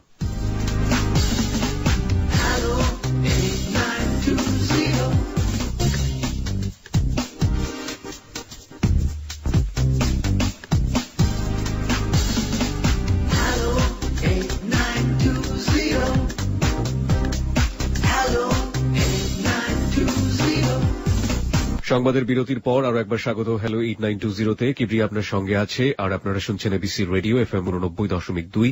বুধবারের রাতে নিয়মিত প্রচারিত হয় জীবনের গল্প নিয়ে অনুষ্ঠান হ্যালো 8920। এখানে আমাদের সঙ্গে আজকে রয়েছেন বর্ষা তার জীবনের গল্প বলছে। আর যারা এই মুহূর্তে বর্ষাকে নিয়ে কোনো প্রশ্ন করতে চান, কমেন্টস করতে চান, বর্ষার কাছে কোনো প্রশ্ন রেখে বর্ষার সাথে সরাসরি যোগাযোগ করতে চান, তারা আমাদের ফেসবুক পেজটাতে আসতে পারেন। আমাদের ফেসবুক পেজের ঠিকানাটা হচ্ছে facebook.com/hello8920। আমি আবারও বলছি facebook.com/hello8920। মাঝখানে কোনো স্পেস নেই, ওখানে যাওয়ার পরে আপনি লাইক দিয়ে দেবেন। লাইক দেওয়ার সঙ্গে সঙ্গে আপনি হ্যালো 8920 মেম্বার হয়ে যাবেন। আর আমাদের একটি ফোন নাম্বার রয়েছে, 24 ঘন্টা খোলা থাকে আপনার জন্য। ফোন নাম্বারটি হচ্ছে 91156668। এখানে ফোন করার পর আপনার তথ্যাবলী এবং একই সাথে আপনার কথা স্বয়ংক্রিয়ভাবে রেকর্ড করা হবে এবং সেখানে আপনি জীবনের গল্প বলতে চাইলে আমরা আপনার সঙ্গে যোগাযোগ করব। বর্ষা সংবাদের আগে আমরা যে জায়গাটাতে ছিলাম, আপনার বাবা ব্যাপারটা জানতে পারলো এবং জানার পরে কি হলো সেটা আমরা একটু আপনার কাছ থেকে জানি। জানার পর মানে আমার বাবা যতটুকু বললো যে যদি অপরাধ করে থাকি সেটা আমি করছি, তো এটা কেন করবে, তো আমার মেয়ের উপর এটা কেন করবে, এটাই কি ওর ভিতরে ছিল যে আমার কাছে মানে ভালো মানুষই দেখায় আমার মেয়েটা আমার কাছ থেকে নিয়ে যাবে। তো বাবা বললো যে ঠিক আছে, তাহলে ওরা পাঠানোর দরকার নেই, এখন ও কি করতে চায় ওরে জিজ্ঞাসা করো, যে এখন আমি আমার লাইফটাকে কোন দিকে মানে ঘোরাতে চাচ্ছি সেটা আমার বাবা আমার মাকে বলছে যে এখন আমি কি করব। এখন মা বলতেছে যে তোর লাইফে যেটা হয়ে গেছে এটা জাস্ট একটা অ্যাক্সিডেন্ট মনে কর তুই, বা স্বপ্নের মধ্যে ছিলি তুই। কোন ধরনের প্রতিশোধ নেওয়ার কোনো চিন্তা করলো না? না, মানে কোন ধরনের প্রতিশোধ বা এই ব্যাপারটা যে আমি আমার বাবা মাকে বলছি, মানে এটা আমার বাবা ওদেরকে বুঝতে দেয়নি। যে ব্যাপারটা ওরা জানে যে আমার মা বাবা এটা মানে এরা জানতেছে, আমার ফ্যামিলি ওরা জানতেছে, এটাও বুঝতে দেয়নি। ওরা আসছে মানে আমাদের বাসার চিটং থেকে বেড়াতে আসছে, তারপরও মানে ওদের সাথে মানে ওই ধরনের কোনো বিহেভিয়ার বুঝতে দেয়নি যে আমার মেয়ের সাথে এত বড় একটা ঘটনা করছি, তোদের কেন আমি কথা বলবো, মানে আগের মতোই আচরণ করছে ওদের সাথে। তো মামাকে বললো যে এখন তুই কি করবি, তোর গ্রামে পাঠাই দে, মানে বরিশাল, আমাদের গ্রামে বাড়ি হচ্ছে বরিশাল। তো বললো যে তাহলে এক কাজ করি, তুই গ্রামে চলে যা, ওইখানে থাক কয়েকটা দিন, তোর ভালো একটা ছেলে দেখে বিয়ে দিয়ে দিই। তো এই কথা মানে বিয়ের কথা বলার পর তো আমি তাকে ভালো মন্দ কিছুই বলিনি মাকে, যে আমি কি করব বা কোনো সায় দিইনি কথাতে। তো তার কয়েকদিন পর আমার স্টেপ মাদার আসে, মানে সে ব্যাপারটা জানে যে আমার সাথে এরকম একটা ঘটনা ঘটছে। মানে দেখা গেছে যে আমার মার ফ্যামিলির, আমার মামা, তারা মামিরা, তারপরে যে আমার মার যে খালা আছে, এরা সবাই ব্যাপারটা জানছে এবং জানার পর আমার ছোট আন্টি সবাই খুব ধিক্কার দিছে যে এটা ওর সাথে কেন করলি, একটা বাচ্চা পালকান তুই, বাচ্চা তো পালকও পাওয়া যায়, এ তো তোর ভাগ্নি ছিল, তোর বন্ধু ছিল, তোর মেয়ের মতোই তো ছিল, তোর মেয়েই তো এটা। সবাই ব্যাপারটা জানছে। তো ওরা যখন বুঝতে পারলো যে ব্যাপারটা সবাই জানাজানি হয়ে গেছে, আমি বলে দিছি ব্যাপারটা, তখন আমার আন্টি শুধু এতটুকুই বললো যে এটা যে তোর আঙ্কেল তোর সাথে করছে তার প্রমাণ তুই কি দিবি, তার কোনো প্রমাণ দিতে পারবি তুই যে তোর আঙ্কেল এটা করছে তোর সাথে? তখন আমি এতটুকু বললাম যে যদি এটা আমার আঙ্কেল না করে থাকে তাহলে তোরা কেন এতটা করবি আমার জন্য? তাহলে তো আমার আব্বা বা আমার মাই বলতে পারতে যে দেখ তোর মেয়ে কোথা থেকে কি করছে, এখন আমরা এটা কি করবো। Exactly, that was great point. এটা আমি আন্টিকে বললাম, মানে আমার আন্টির সাথে আমার তুই সম্পর্ক ছিল, মানে ছোটবেলা থেকে তুই সম্পর্ক। ও তখন ও আমার একটা কথা বললো যে আমি এখনো বিশ্বাস করতেছি না যেটা তোর আঙ্কেলের ছিল, এটা বললো সে আমাকে, যে আমি এখনো বিশ্বাস করতেছি না। আমি তোর ধারণা কি তাহলে এটা আমি ঢাকা থেকে নিয়ে গেছি, বা আমি কোন সাথে তোমার সম্পর্ক এ ধরনের কিছু মানে বলবি তুই? ও বললো যে হ্যাঁ, মানে ও এক কথা ওর হাজবেন্ডের নির্দোষ বলতে চাচ্ছে, বা ওর পুরোটাই নির্দোষ যে আমার সাথে এ ধরনের কোনো বিবরণ করেনি বা ঘরে কোনো ড্রিঙ্কস কিছুই করা হয়নি, এটা মানে ও বলতে চাচ্ছিল। তো আমার মা এ ব্যাপারে মানে আজও পর্যন্ত ওরা কিছু জিজ্ঞাসা করেনি। তার কিছুদিন পর আমার স্টেপ মাদার আসার পরে মানে সে আমার বুঝাইতেছে যে মা যা আবার হয়ে গেছে তোমার লাইফে, এটা নিয়ে বসে থাকো না, তোমার আবার স্কুলে ভর্তি করাই দিয়ে তুমি পড়াশোনা শুরু করো, সেটা বললো আমাকে প্রথমে। তো চিন্তা করলাম যে আসলে আমার এই ঘটনা শুধু আমি জানি, বা বাইরে আমার যারা ফ্রেন্ড আছে বান্ধবী একদম জানতেছে না ব্যাপারটা যে আমার সাথে কি হয়েছে, এটা শেয়ার করলে হবে। তো তখন ভাবলাম যে স্কুলে আবার ভর্তি হয়ে যাই, তো স্কুলে ভর্তি হলে আবার আগামী বছর ভর্তি হতে হবে। তো তখন আমার স্টেপ মাদার সে আবারও আসার পর মানে সেই দিন তার ভিতরে কি হয়েছে আল্লাহ জানে সেটা, সে আসার পর বলতেছি আমার সাথে এক জায়গায় যাবি? তো আমি বললাম কোথায়? তো বললো যে এইভাবে ঘরে বসে না থেকে পার্ট টাইম জব কর। তো আমি বললাম যে আমি জব পাবো, দেবে আমার কেউ জব, আমি কতটুকু শিক্ষিত? তো বললো যে হ্যাঁ আছে, আমার কাছে একটা ভালো লোক আছে, তো মানে ছোটখাটো একটা মেয়ে খুঁজতেছে মানে তার অফিসে বসার জন্য। কি অফিসে মানে তার ফাইল টাইল আগায় দিবে এই পর্যন্ত। তো সে আমাকে নিয়ে গেল, আমি তার নামটা বলতে চাচ্ছি না, মানে আমাদের ওইখানে চেয়ারম্যান। তো চেয়ারম্যানের কাছে নিয়ে গেল আমাকে সকালবেলা, খুব সকালে সে আসার পর মানে নিয়ে গেল এখানে। তার একটা বাগান বাড়ি, একটা হচ্ছে তার নিজের বাড়ি। তো সে ফ্যামিলি নিয়ে যে বাসাটা থাকে ওইটার নিচে তার অফিস। তো সর্বপ্রথম আমরাই এসেছি এখানে, আমি আর আমার স্টেপ মাদার। যা বসা রয়েছে তো বসেই রয়েছি, কোথায় চেয়ারম্যান, কোন চেয়ারম্যান আসে না। তো আস্তে আস্তে মানে বেলা বাড়তেছে, তার কাছে লোকজন আসতেছে এক একটা বিচার নিয়ে। তো তার মানে যেখানে বসেছে কথাগুলো শুনে মানে চেয়ারম্যান, তো তখন পুরো হলরুমটাই ভরে গেছে লোকে। দুপুর তখন 2টা বাজে, তখনও চেয়ারম্যান আসেনি। তখন আম্মারে বলতেছি যে আম্মা চলেন চলে যায়, চেয়ারম্যান হয়তো আসবে না। তো বলতেছে আরেকটু দেখি। আমি আমার ভালো লাগতেছে, আমার খুব খিদে লাগছে, আমি বাসা চলে যাবো। এটা বললাম আমার আম্মাকে। তো বললো যে ঠিক আছে তাহলে চলে যাই। তা আমরা যখন বের হচ্ছি তো তখন চেয়ারম্যান ছিল দোতলায়। সে দোতলা থেকে আমাদের পেছন সাইড দেখছে। দেখার পর তারা বাসায় যে দারোয়ান ছিল তারে দিয়ে আবার ডাকাইছে যে ওই যে একটা মহিলার একটা মেয়ে যে বের হয়ে গেল ওদিকে ডাকা নিয়ে আসো। তো দারোয়ান আবার বললো যে আপনাদেরকে স্যার ডাকে। তো আমরা বলতেছে যে তাহলে চেয়ারম্যান হাতে নিচে নামছে, চল। আমরা তখন মানে চেয়ারম্যানের হলরুমে সবার কথা শুনে হলরুম থেকে বের হইলে তার একটা পার্সোনাল রুম আছে, যেটা পুরো গ্লাস দিয়ে করা। তো সে যখন ঢুকতেছে তখন মানে আমি তার সাইডে দাঁড়ানো। তো সে করলো কি হলরুমে গেল, হলরুমে যাওয়ার পরে কার কি মানে অল্প অল্প শুনলো, কয়েকটা ধমক দিল, আজকে কোনো কথা শুনবো না, কালকে এসো, কার কি লাগবে, ও কি জন্য সালামের কাছে বলে যে কি কার লাগবে ও দিয়ে দিবে। এ কথা বলে সে তার পার্সোনাল রুমে চলে গেল। তারপরে তার যে পিএ আছে পার্সোনাল, তার বললো যে ওই মেয়েটা ওই মহিলাটা পাঠাও ভিতরে। তো যাওয়ার পরে আমার স্টেপ মাদারকে বলতেছে কি ব্যাপার পাগলি, ওই সে বলতে আমার আম্মারে বলতেছে পাগলি করে বলতো যে কিরে পাগলি এতদিন পর আসলি। ও আমার আম্মা এর মধ্যে আমার শিখাই দিল কি যে তোর যদি জিজ্ঞাসা করে যে আমি তোর কি হই, বলবি যে আমরা পাশাপাশি ফ্ল্যাটে থাকি, আমি যে তোর মা হই এটা বলবি না। তো আমি তখন তার জিজ্ঞাসা করলাম যে কেন বলবো না, না বলতে পারি, সমস্যা কি। তো বলে যে ওই যে বলছিলেন না যে একটা মেয়ে লাগবে জবের ব্যাপারে, তো ওরে আনলাম। তো বললো যে কখন আসছিস তোর এখানে। আম্মা বলতেছে যে আমি আসছি সকালে। লাঞ্চ করছিস? না করিনি। তাহলে কাজ করো, তোর বাগান বাড়িতে জানি আসতেছি। তার বাসার সাথে তার বাগান বাড়িটা। তো আমরা বাগান বাড়িতে গেছি, যাওয়ার পরে তার বিশাল একটা বাগান বাড়ি। তো এখানে গিয়ে বসছি, বসার পরে আমাদের জন্য দুপুরে খাবার পাঠাই দিচ্ছে। তো এখানে লাঞ্চ করছি, লাঞ্চ করার পরে আমাদের লাঞ্চ করা শেষ, তারপর সে আসছে। আসার পর বলতেছে আমি কি ওর সাথে একটু আলাদাভাবে কথা বলতে পারি, এটা বলতেছে আমার আম্মাকে চেয়ারম্যান।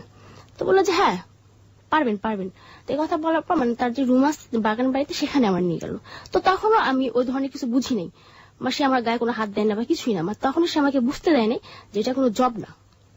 তো বলতেছে যে তোমার মতো একটা মেয়ে মানে এতটুকু ছোট একটা মেয়ে খুঁজতেছিলাম, তুমি আসলে খুব কিউট, খুব লাভলি, এটা সে আমাকে বলতেছে। তো বললো যে তুমি কালকে ঠিক রাত 8টা বাজে আমার এই বাগান বাড়িতে চলে আসবা। তো বললাম 8টা বা রাত্রে আসবো কেন, রাতে আসতে পারবো না, আমার মামাকে তাহলে বকবে। যে জব দিবেন ঠিক আছে, তো সেটা রাত্রে কেন আসবো। তো ওই কথাটা বলার পর সে বললো তাহলে বিকেলে এসো 5টার দিকে। আমি বললাম যাচ্ছা বিকেলে আসতে পারবো। বিকেল আসলে সমস্যা, আমি কিনা বিকেলে আসতে পারবো, কিন্তু রাত্রে বাসা থেকে বেরোতে দেবেন আমাকে। তো তাহলে বিকেল 5টার দিকে এখানে চলে আসিও তুমি। তো তখন করলে কি মানে ওই দিন সে আমার হাতে না আমার আম্মার হাতে সে 2000 টাকা দিছে, আমার সামনেই দিছে। তো টাকাটা কেন দিছে আমি তা জানি, আমি ভাবছি হয়তো এমনিতেই দাঁড়িয়ে দিছে, কিন্তু টাকাটা যে আমার পারপাসে তাকে দেওয়া হয়েছিল সেটা আমি পরে বুঝতে পারছি। তো পরদিন বিকেল 5টা বাজে আমি তার বাগান বাড়িতে যাই, একাই যাই। যাওয়ার পর তখনও সে আমাকে কিছু বুঝতে দেয়নি। তখন সে আমার বললো তখন সে করলো কি বললো যে আমার তো ঢাকার বাইরে অনেকগুলো আছে, হাউজিং আছে, তো সেখানে আমি একটা মানে তোমার মতো একটা সুন্দর একটা মেয়ে রাখতে চাচ্ছি। তো তুমি যদি কক্সবাজার থাকতে চাও তোমার কক্সবাজার রাখতে পারবো, বা যদি বলো না ঢাকাতে কোথাও ঢাকাতেও রাখতে পারবো। কখনো কক্সবাজার তুমি গেছো? আমি বলছি যে না আমি কখনো কক্সবাজার যাইনি। তাহলে তোমার কক্সবাজারে ঘোরা হবে, আমার জায়গাগুলো তোমার দেখা হবে, বা তোমার অফিসগুলো তোমার পছন্দ হবে কিনা, মানে এটা তুমি যেটা বলবো তাই করবো। তো তখন করলো কি বললো যে আমাদের সাথে আরেকটা মেয়ে যাবে, সে তোমার অনেক সিনিয়র, সেটা বলতেছে আমাকে ওই চেয়ারম্যান। আর তাকে আমি বলতাম কি চেয়ারম্যান চাচা, সে যেহেতু আমার সিনিয়র, অনেক অনেক বয়স্ক সে, তো তাকে আমি চেয়ারম্যান চাচা করে ডাকতাম। তো বললো যে তোমার আমাদের সাথে তোমার একটা বড় আপু যাবে, সে তোমার অনেক সিনিয়র, তো তার সাথে কথা বলো তুমি মোবাইলে।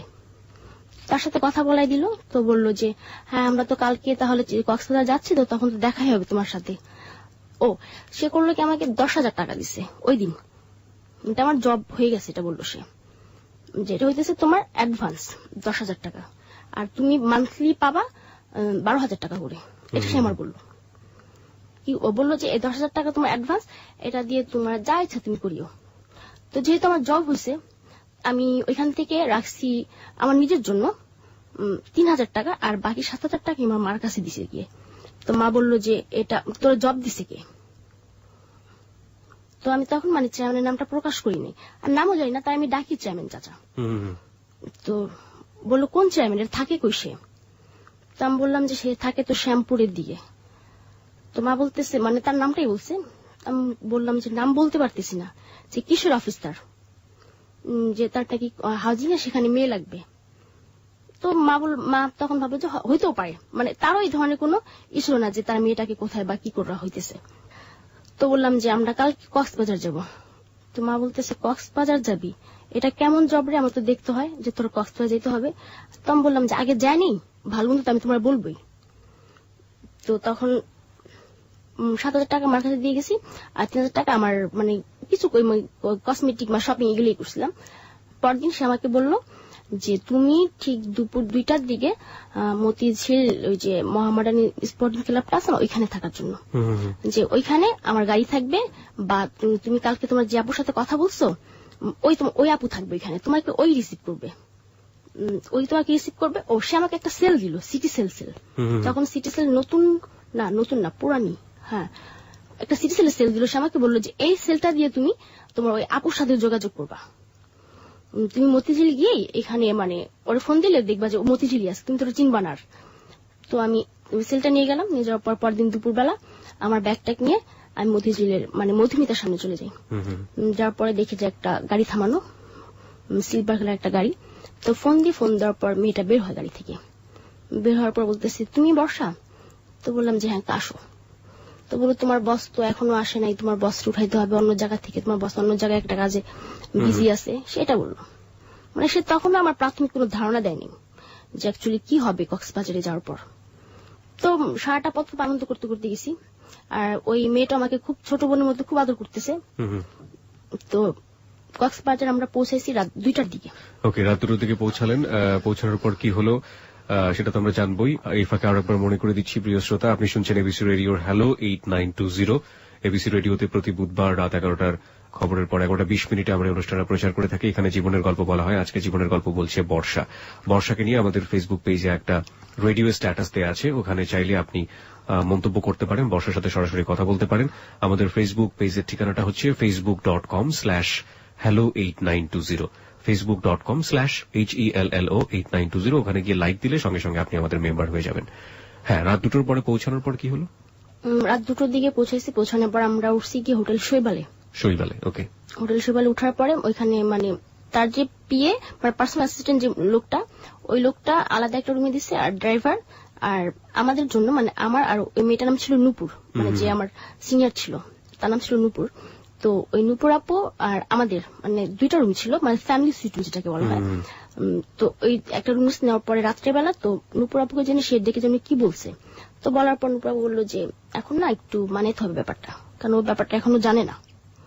তো নূপুর আপু বললো যে বর্ষা তুমি আমার সাথে আসো। তো আমি তার সাথে শুইলাম চেয়ারম্যান পাশের রুমে।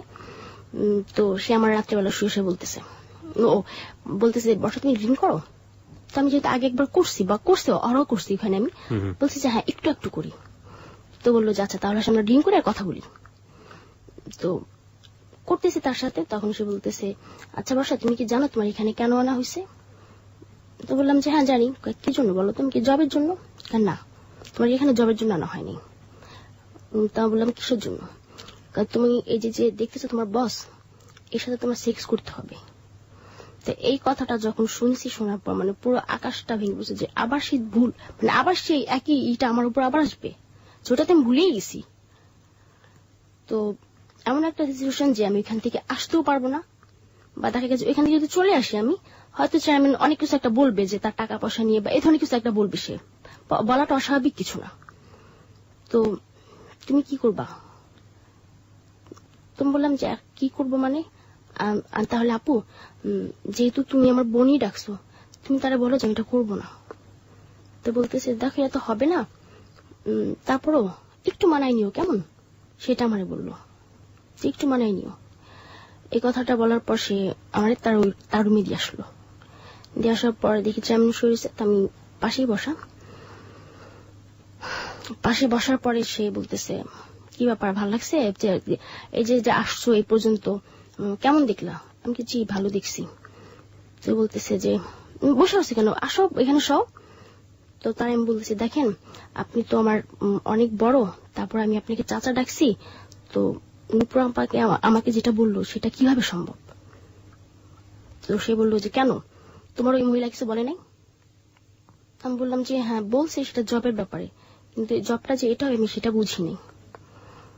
তো সে কোনো কথাই মানে কোনো কর্ণপাত করে নাই, কোনো কথাবার্তা মানে ওই ধরনের কিছুই, মানে যে আমি তার কাছে একটা আকুতি করতেছি যে আমার সাথে এই ধরনের কিছু করিয়েন না, তো মানে সেই ধরনের কিছুই আমাকে কোনো কথাই না। সে আসলো আমার যা মানে তখন ওই মুহূর্তে এই মানে সে ড্রিঙ্কস অবস্থায় ছিল, তো এক প্রকার মানে খুব জোর জবস্তি ছিল ওই মুহূর্তে, জোর জবস্তি করার পর সকালবেলা। তো আমি বলতেছি আমি ঢাকা চলে যাব। তো বলতেছে যে ঠিক আছে ঢাকা যাবা, পাঠাই দেবো তোমাকে। এটা বললো চেয়ারম্যান, তোমাকে পাঠাই দেবো, সমস্যা নেই। তো তারপর 1 সপ্তাহ থাকা পড়ছে এখানে। তো নুপুর আপু বুঝাইছে যে থাক, একবার হয়েছে তোমার কাছে আসে যাবে না, তোমার ছুঁয়েও সে দেখবে না, যাবার হয়ে গেছে তুমি আমার রুমে থাকো আর সে ওইখানেই থাকবে, বা তুমি যদি এখানে থাকতে না চাও তাহলে আমি আর তুমি আর এক রুমে যাবো। তখন ওই 1 সপ্তাহ ছিলাম, যে 1 সপ্তাহের মধ্যে মানে সে আর আমার কাছে আসেনি। 1 সপ্তাহ পর আমরা ঢাকাতে আসছি। আসার পরে তখন আমার কাছে কিছু বলিনি যে আমার সাথে কি হয়েছে। তো মা বলতেছে যে কি হয়েছিল, কি জবটা কি? তো বললাম যে না আমার পছন্দ হয় না। তো বললো যে চেয়ারম্যানের নামটা কি রে? তখন তার নামটা বললাম আমি। তো মা বললো যে এইখানে তোরে নিয়ে গেছে। তা আমি বললাম যে হ্যাঁ, তুই আগে নামটা আমার কেন বলিস, আমি তখন নামটা জানতাম না তার। তখন মা বললো যে তাহলে সব দিক দিয়ে সবাই সুযোগ নিতেছে। তখন মা বললো বসাতে চলে যা এখান থেকে, যে দিকে মোচা চলে যা, আর নয়তো এই যে এত গাড়ি দেখিস এখানে যা মরতে পারিস না তুই। তো তখন বললাম যে ঠিক আছে দেখি কোথায় যাই আমি। আপনি স্টেপ মামের কাছে আপনি জাননি, বলেন না যে তুমি আমাকে জেনে শুনে কেন এরকম করলা?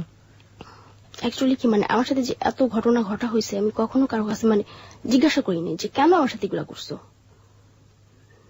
শুধু আমার মাকেই বলতাম যে মা আমার লাইফটা এমন কেন হইলো, আমার সাথে তোমরা এমন কেন করলা, যে আর 4 বছর আমি না হয় হ্যাঁ অপরাধ করছি, কিন্তু 4 বছরের একটা মেয়ে কি অপরাধ করছিল তোমার কাছে সেদিন যে আমার এইভাবে ফালাই দিলা? তো মা এই উত্তরে কখনোই কিছু বলেনি আমাকে, কিছুই বলে না তাদের কোনো মানে এইটা যখন আমি প্রশ্ন করি তাদেরকে, দেখা গেছে যে এই এখন আলাদা থাকতেছি, আলাদা ভাবে চলতেছি ফিরতেছি। তো ওইখান থেকে আসার পরে মানে ওই দিন আমি বাসা থেকে বের হয়ে যাই, কোথায় যাব এমন কাউকে চিনিও না, যেতে হবে কোথায় আত্মীয় স্বজনের বাসায়। তখন চিন্তা করলাম না আমার লাইফটা নষ্ট, আমার সংস্পর্শ আসলে আমার বোনেরও নষ্ট হয়ে যাবে।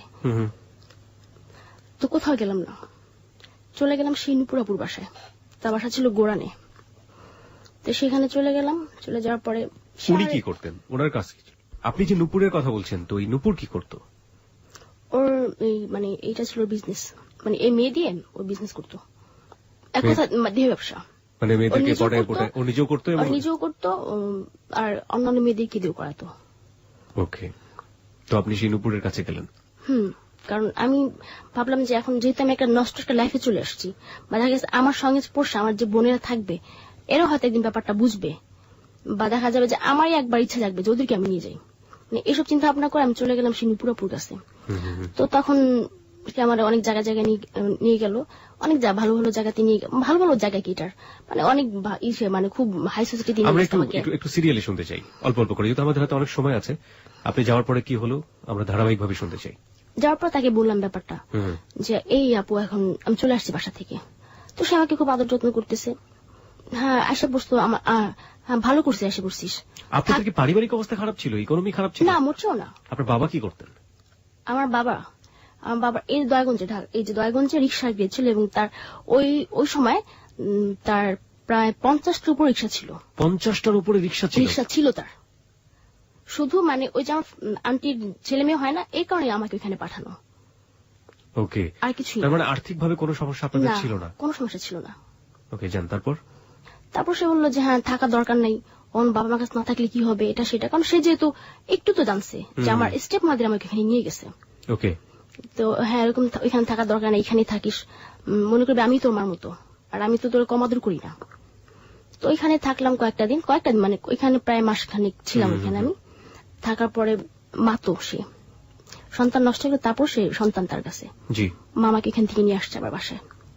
আনার পরে মানে খুব কানাকাটি বললো যে তোর আমি অনেক মানতের পর পাইছি, যে আমি ভাবছিলাম যে আমার কখনো ছেলে মেয়ে হবে না, আল্লাহর কাছে অনেক মানত করার পর তুই মানে তোরে পাইছি, কিন্তু তুই এমন হয়ে গেলি কেন।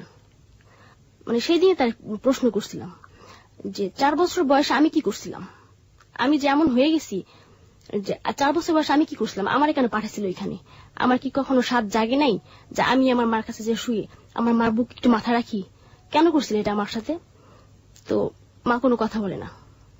তো বললাম যে উত্তর নাই তোমাদের কাছে, আমি তোমাদের জন্য খারাপ হয়েছি, এবং এটা চিৎকার করে আমি বলবো যে আমি তোমাদের জন্য খারাপ হয়েছি, তোমরা আমাকে বুঝতে চাও না।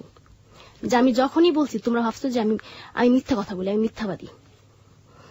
তো তখন মার কোনো উত্তরই নেই তার। তারপর সে বললো যে দেখ মানুষ বাঁচতেছে না, ভালো হয়ে যা তুই। তখন বললাম যে না আমি ভালো হবো না, তোমাদের সামনে এখন এটা করবো, তোমাদের চোখের সামনে করব, এবং তোমাদেরকে এসে বলবে যে বর্ষার মা তোমার বর্ষায় দেখলাম অন্য একটা ছেলের সাথে ঘুরতে, সেটা তো খারাপ। তখন দেখবা যে কতটা খারাপ লাগে তোমার কাছে, তোমার মেয়ের সম্পর্কে এসে বলতেছে একটা বাজে মন্তব্য যে তোমার মেয়ে খারাপ হয়ে গেছে। মানে এই তখনই মানে এই ব্যাপারগুলো আমি এনজয় করতাম, এবং দেখা গেছে যে আমার মাকে মাঝে মধ্যে ফোন করে বলতাম আমি অন্য একটা ছেলের সাথে আসি মা, এরকম করতাম। তো একটা পর্যায়ে তখন আমার বাবা বলতেছে যে যাওয়ার হয়ে গেছে, ওরা এখন থাকতে বল বাসায়, ও তো মান সম্মান আর কত দিক দিয়ে মারবে। তো মান সম্মান মারতেছি, ঠিক আছে থাকবো না তোমাদের কাছে আমি। তো বলে যে থাকবি না, তা আবার তো আসিস। একটু ক্লিয়ার করেন আমাদের শ্রোতাদেরকে, মান সম্মান মারা বলতে আপনি দেহ ব্যবসার সাথে জড়িয়ে গেলেন। ফুললি আমরা যেটাকে বলি ফিজিক্যাল বিজনেস বা যেটাই বলি না কেন, এটার একটা কিছু নাম আছে, আমি সেই নামগুলো দিয়ে আমি আমার অতিথিকে অপমান করতে চাই না। আর আপনারা আপনার গল্পের প্রয়োজনে বুঝে নেবেন ও সেই বিজনেসের সাথে পুরোপুরি জড়িয়ে গেল, ফুললি ইনভলভ যেটাকে বলে, এবং সেটাকে আপনার বাবা বলছে যে মান সম্মান আমি নষ্ট করতে চাই না, ওকে ফিরে নিয়ে আসো বা এরকম একটা কিছু। ওকে, তারপর যে এখানে তো আমাদের বাবা বললো যে ও তো অনেক মান সম্মান মারতেছে, ওরা বলে এখান থেকে ফিরে আসতে, আর নয়তো এমন কোথাও যাইতে যাতে আমাদের কোনো ছায়া ওর উপর না পড়ে, বা ও যে আছে মানে এরকম একটা আমাদের একটা মেয়ে আছে, এটা আমি কখনো মনে করতে চাই না। তো এটা বলার পর মা আমাকে বললো, তো আমি পাশের রুমি থেকে শুনছি সব। তো বললাম যে না আমি ভালো হব না। তো ভালো হবে না, চলে যা। চলে আসছে আবারও। এসে কোথায় থাকতেন? ফ্রেন্ডের বাসায়। দেখা গেছে যে গেস্টে ফোন করতাম, ভাই থাকার সমস্যা রাখবেন না আমাকে, সে রাখছে, কোনো টাকা পয়সা লাগবে না আমার, রাখেন আমার একটু, এরকম এরকম করে রাখছে, এবং তার বিনিময়ে আপনার সাথে তার সাথে শারীরিক সম্পর্ক, তাই তো? এটাই। ওকে, তারপর?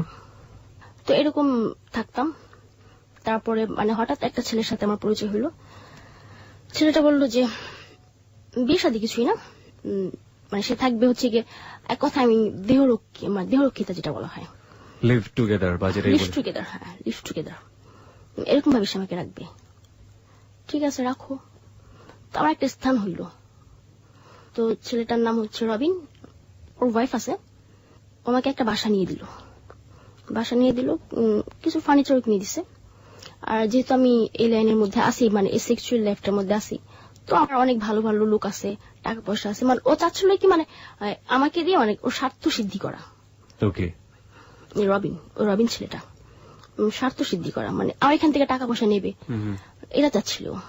তো আমাকে একটা ফ্ল্যাট নিয়ে দেয়, ফ্ল্যাটে থাকি। তো দেখা গেছে যে গেস্ট আসে, আমার সাথে অনেক এনজয় করে। আবার দেখা যায় যে কেউ বাড়ি থেকে মেয়ে নিয়ে আসতেছে, ওদের সাথে থাকতেছে, বিনিময়ে পাচ্ছি আমি তখন আমার রুম ভাড়াটা, ঘন্টা 1 ঘন্টা থাকবে 500 টাকা 1000 টাকা, মানে ওইটা মানে ওই গেস্টের উপর ডিপেন্ড করে বলি যে তার অ্যাকচুয়ালি তার কতটুকু ব্যালেন্স আছে দেওয়ার মতো। মানে 1 ঘন্টা 500 টাকা, বা দেখা গেছে যে তার চেয়ে একটু উপরে লেভেলে যে তারা বলি যে ভাই 1000 টাকা দিন, আপনার ফ্ল্যাটটা ভাড়া দিচ্ছেন আপনি এই কাজের জন্য 500 টাকা 1000 টাকা প্রতি ঘন্টায়। ওকে। আর দেখা গেছে যে আমার যে পার্সোনাল যে গেস্ট গুলো ছিল এরা তো আমার সাথেই ছিল, আমরা বাড়িওয়ালা কোনো সমস্যা করতো না? না, এটা তো আর তারা কি জানতো, তাদের কি কি বইলা করবো আমি, আমার ফ্ল্যাটে কি হচ্ছে। ওকে। আর এখানে সবাই জানতো যে আমি আর রবিন হাজবেন্ড ওয়াইফ।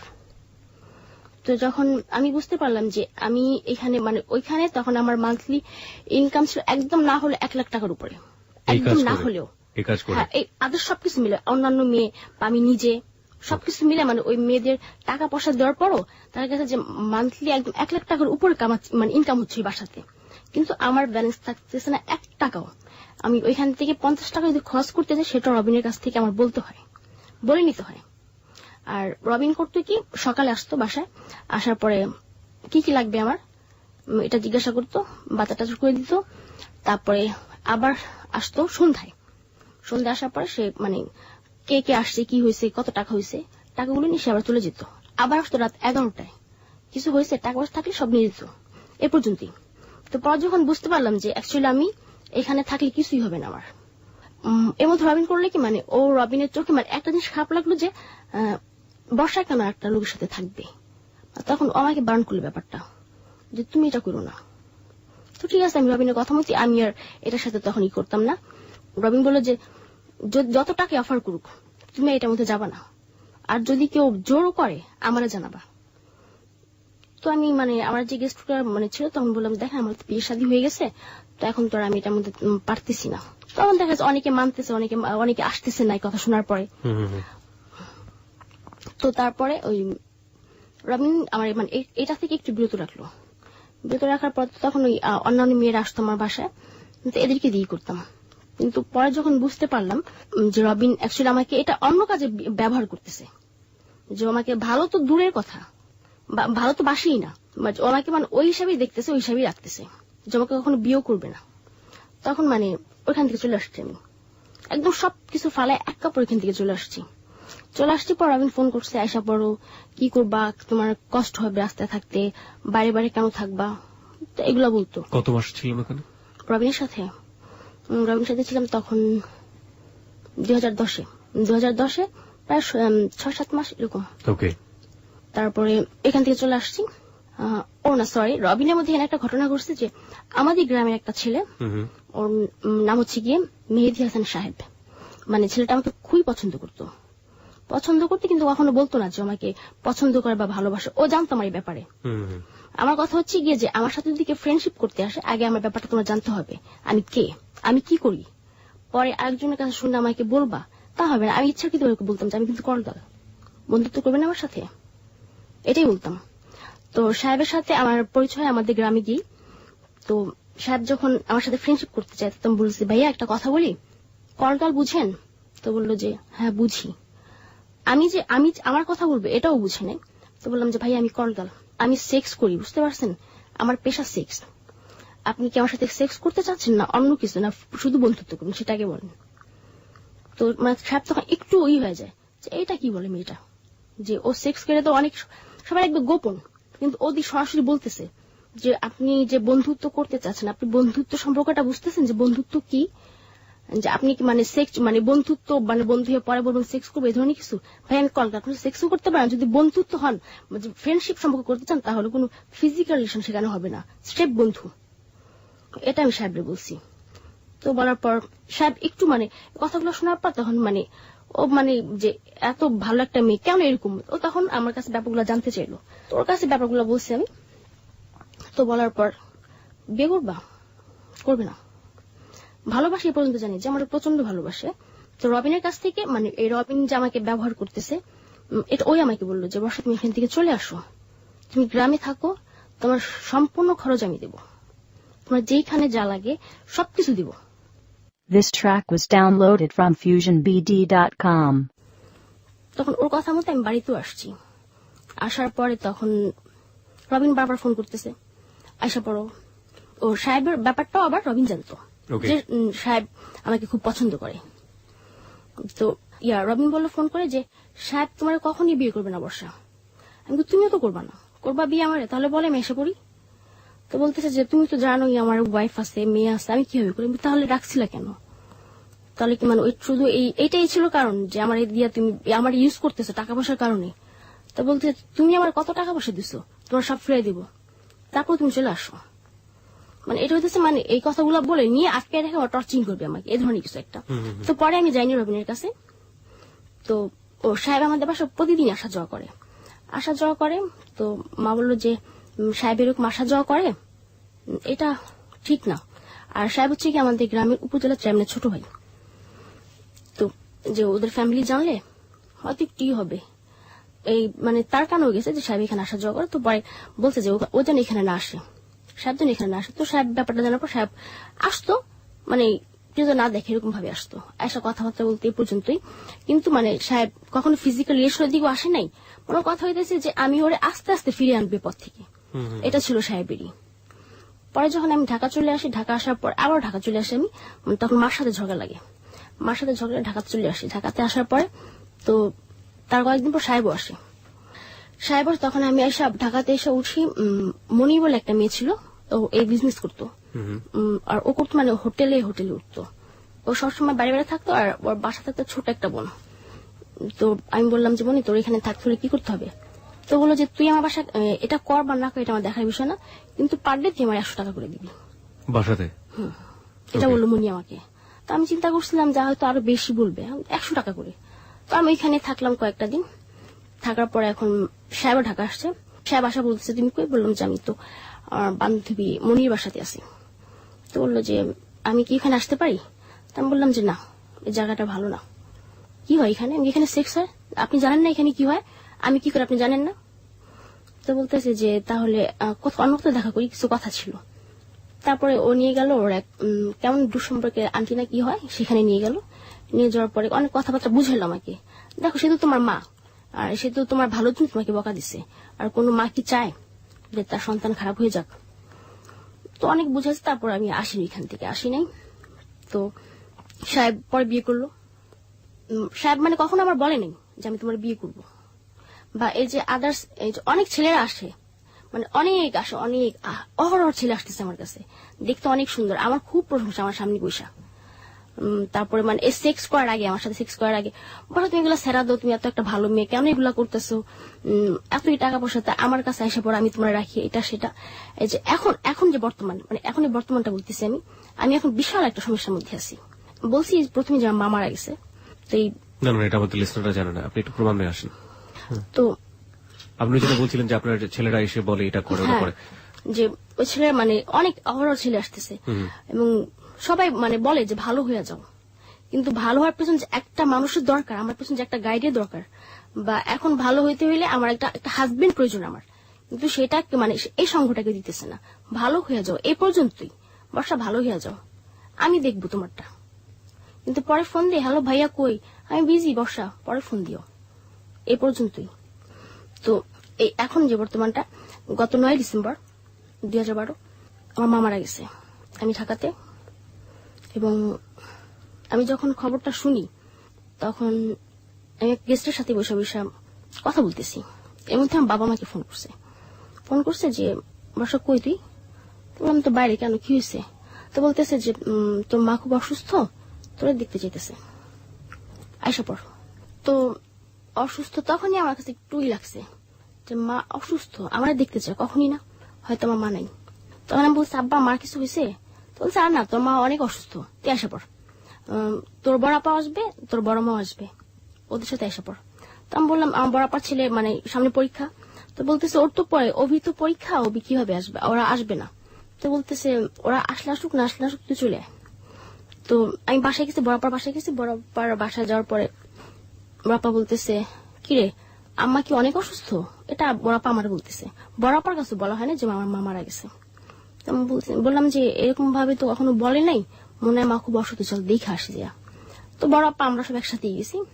যাওয়ার পরে দেখলাম যে আমার মায়ের লাশ, মানে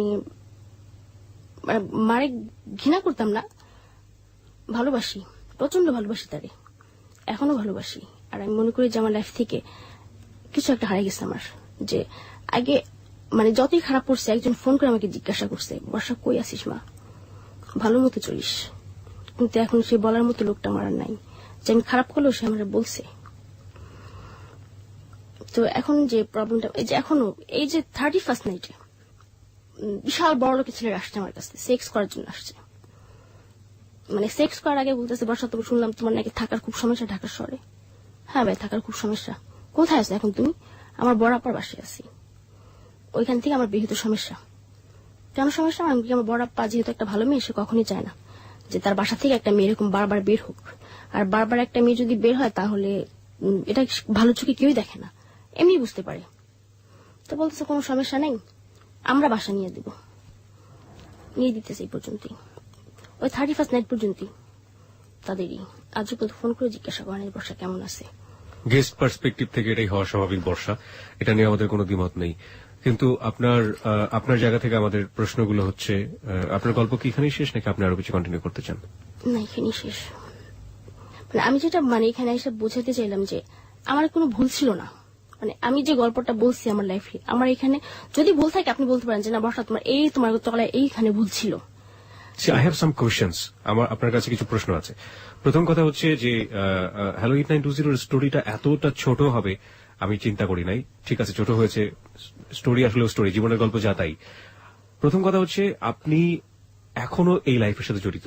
হ্যাঁ, আপনি এখনো এই আপনার শারীরিক যে সম্পর্ক, যেটা আমরা বলে থাকি অবৈধ শারীরিক সম্পর্ক, সেটার সাথে আপনি জড়িত। আপনি এটা থেকে কেন সরতে পারছেন না? আপনার মূল কারণটা আপনি বলেন যে আপনি এটা থেকে কেন সরতে পারছেন না। আমি এটা থেকে কেন সরতে পারছি না? মানে এখন আমি সরে কি করব? আমরা কি বিয়ে করবে?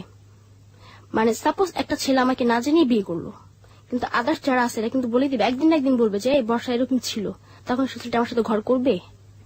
করবে না, তাই না? কারণ ওর ওয়াইফরে কেউ খারাপ বলবে এটা কখনই চাইবে না। আর প্রথমত হচ্ছে গিয়ে যে আমি ছাড়তে পারতেছি না তা না, যে এখন ওই 31st নাইট পর্যন্ত স্টপ, এখনো পর্যন্ত আর কিছুই না।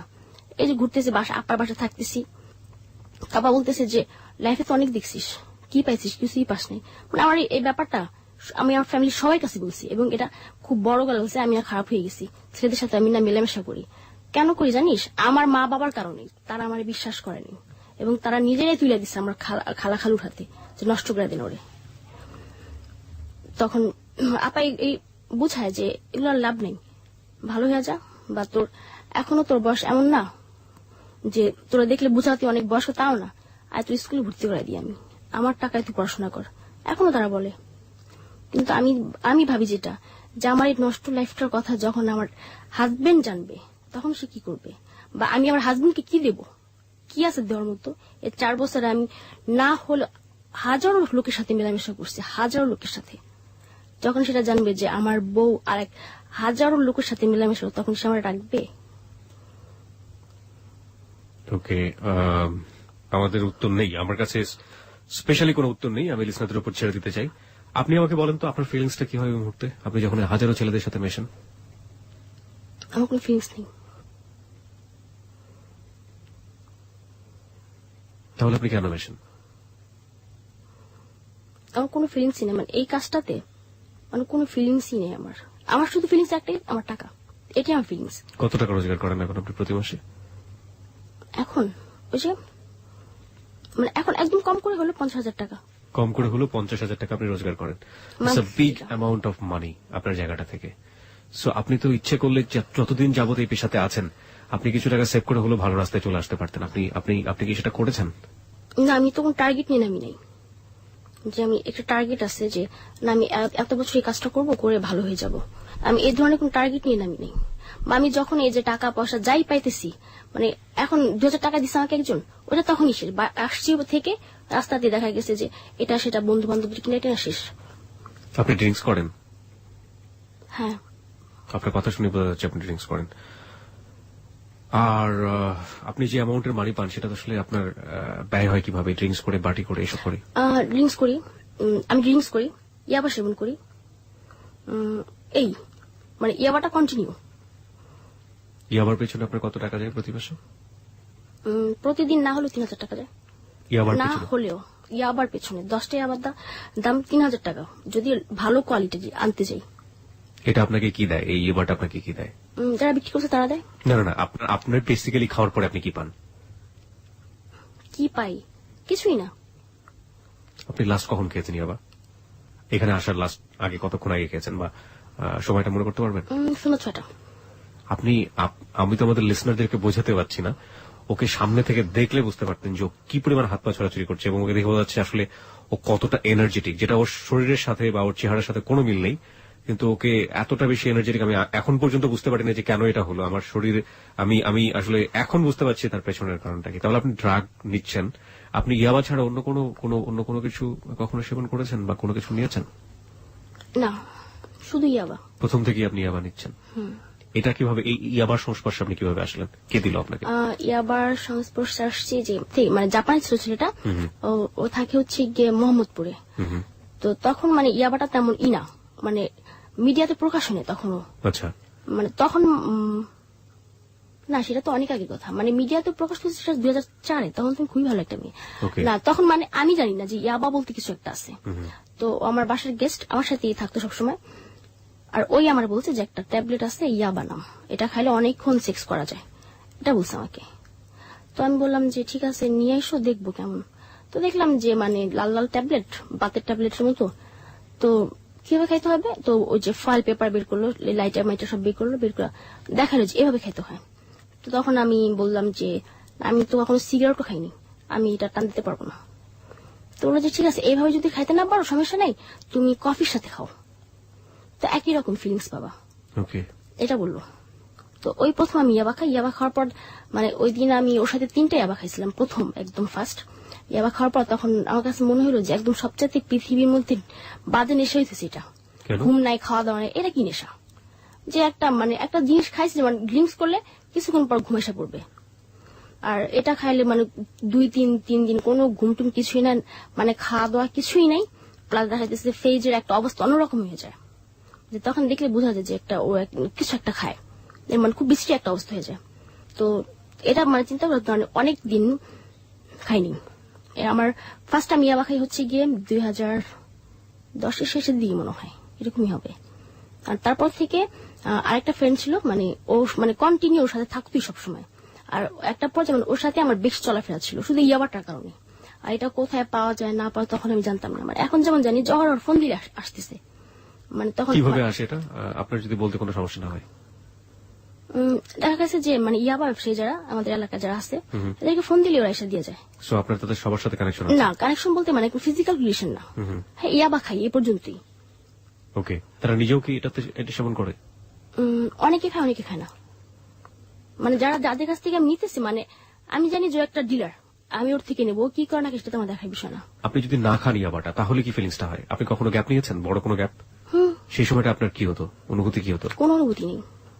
বা এই যে মানে একটা আছে যে মানে যারা ফেন্সিডিল খায়, ওদের একটা ইয়ে আছে যে ওরা ফেন্সিডিল যদি না খায় হাত পা কাঁপবে, জ্বর চলে আসবে, ঠান্ডা লাগবে এরকম, কিন্তু ইয়াবা না খেলে কিছুই না, যে হাত পা কাঁপবে কোনো ক্ষতি করে না।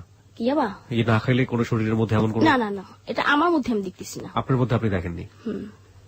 আপনি ইয়াবাটা খাওয়া শুরু করলেন মূলত বেশি সেক্স করার জন্য, আপনি সেটা বলছিলেন? না, বেশি সেক্স করার কারণে না, মানে পরে যখন ওই আমার ওই ফ্রেন্ড যখন বললো যেটা খাইলে অনেকক্ষণ, মানে দেখা গেছে যে আমি 10 মিনিট সেক্স করতে পারতেছি, মানে একটা ছেলে ব্যাপার বলতেছে যে ছেলেটা 10 মিনিট পারতেছে, মানে সেখানে আর একটু টাইম বেশি নেবে, মানে এইটা বলছে।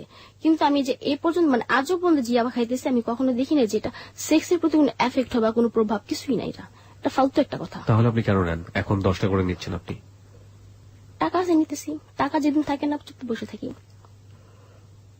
মানে খাইতেই হবে এমন কোনই না। আজকে মানে আপনাদের স্টুডিওতে আসার আগে আমি খেয়েছি, এবং ফার্স্ট যখন আমাকে শাকিল ভাই ফোন করে তখন আমি খাওয়া শেষ করছি। ওকে ওকে কুল। আমি কি কোশ্চেন করবো, আমি একটু অ্যাবরতবর হয়ে গেছি এ পর্যায়ে এসে। ওকে, প্রিয় শ্রোতা আপনারা শুনছেন হ্যালো 8920। হ্যাঁ, হ্যালো 8920 আজকে বর্ষা আছে আমাদের সাথে। বর্ষা তার জীবনের গল্প বলছে। বর্ষা, আমরা গল্প এখনো শেষ করিনি, আরো অনেক কিছু জানার আছে আপনার কাছ থেকে। আপনি আপনার লাইফটা নিয়ে কি স্বপ্ন দেখেন এখন? প্রত্যেকটা মানুষেরই স্বপ্ন থাকে। প্লিজ স্পিকারটা একটু কাছে নিয়ে বলবেন, মাইক্রোফোনটা কাছে নিয়ে। আমার লাইফটাকে নিয়ে আমি কি স্বপ্ন দেখি?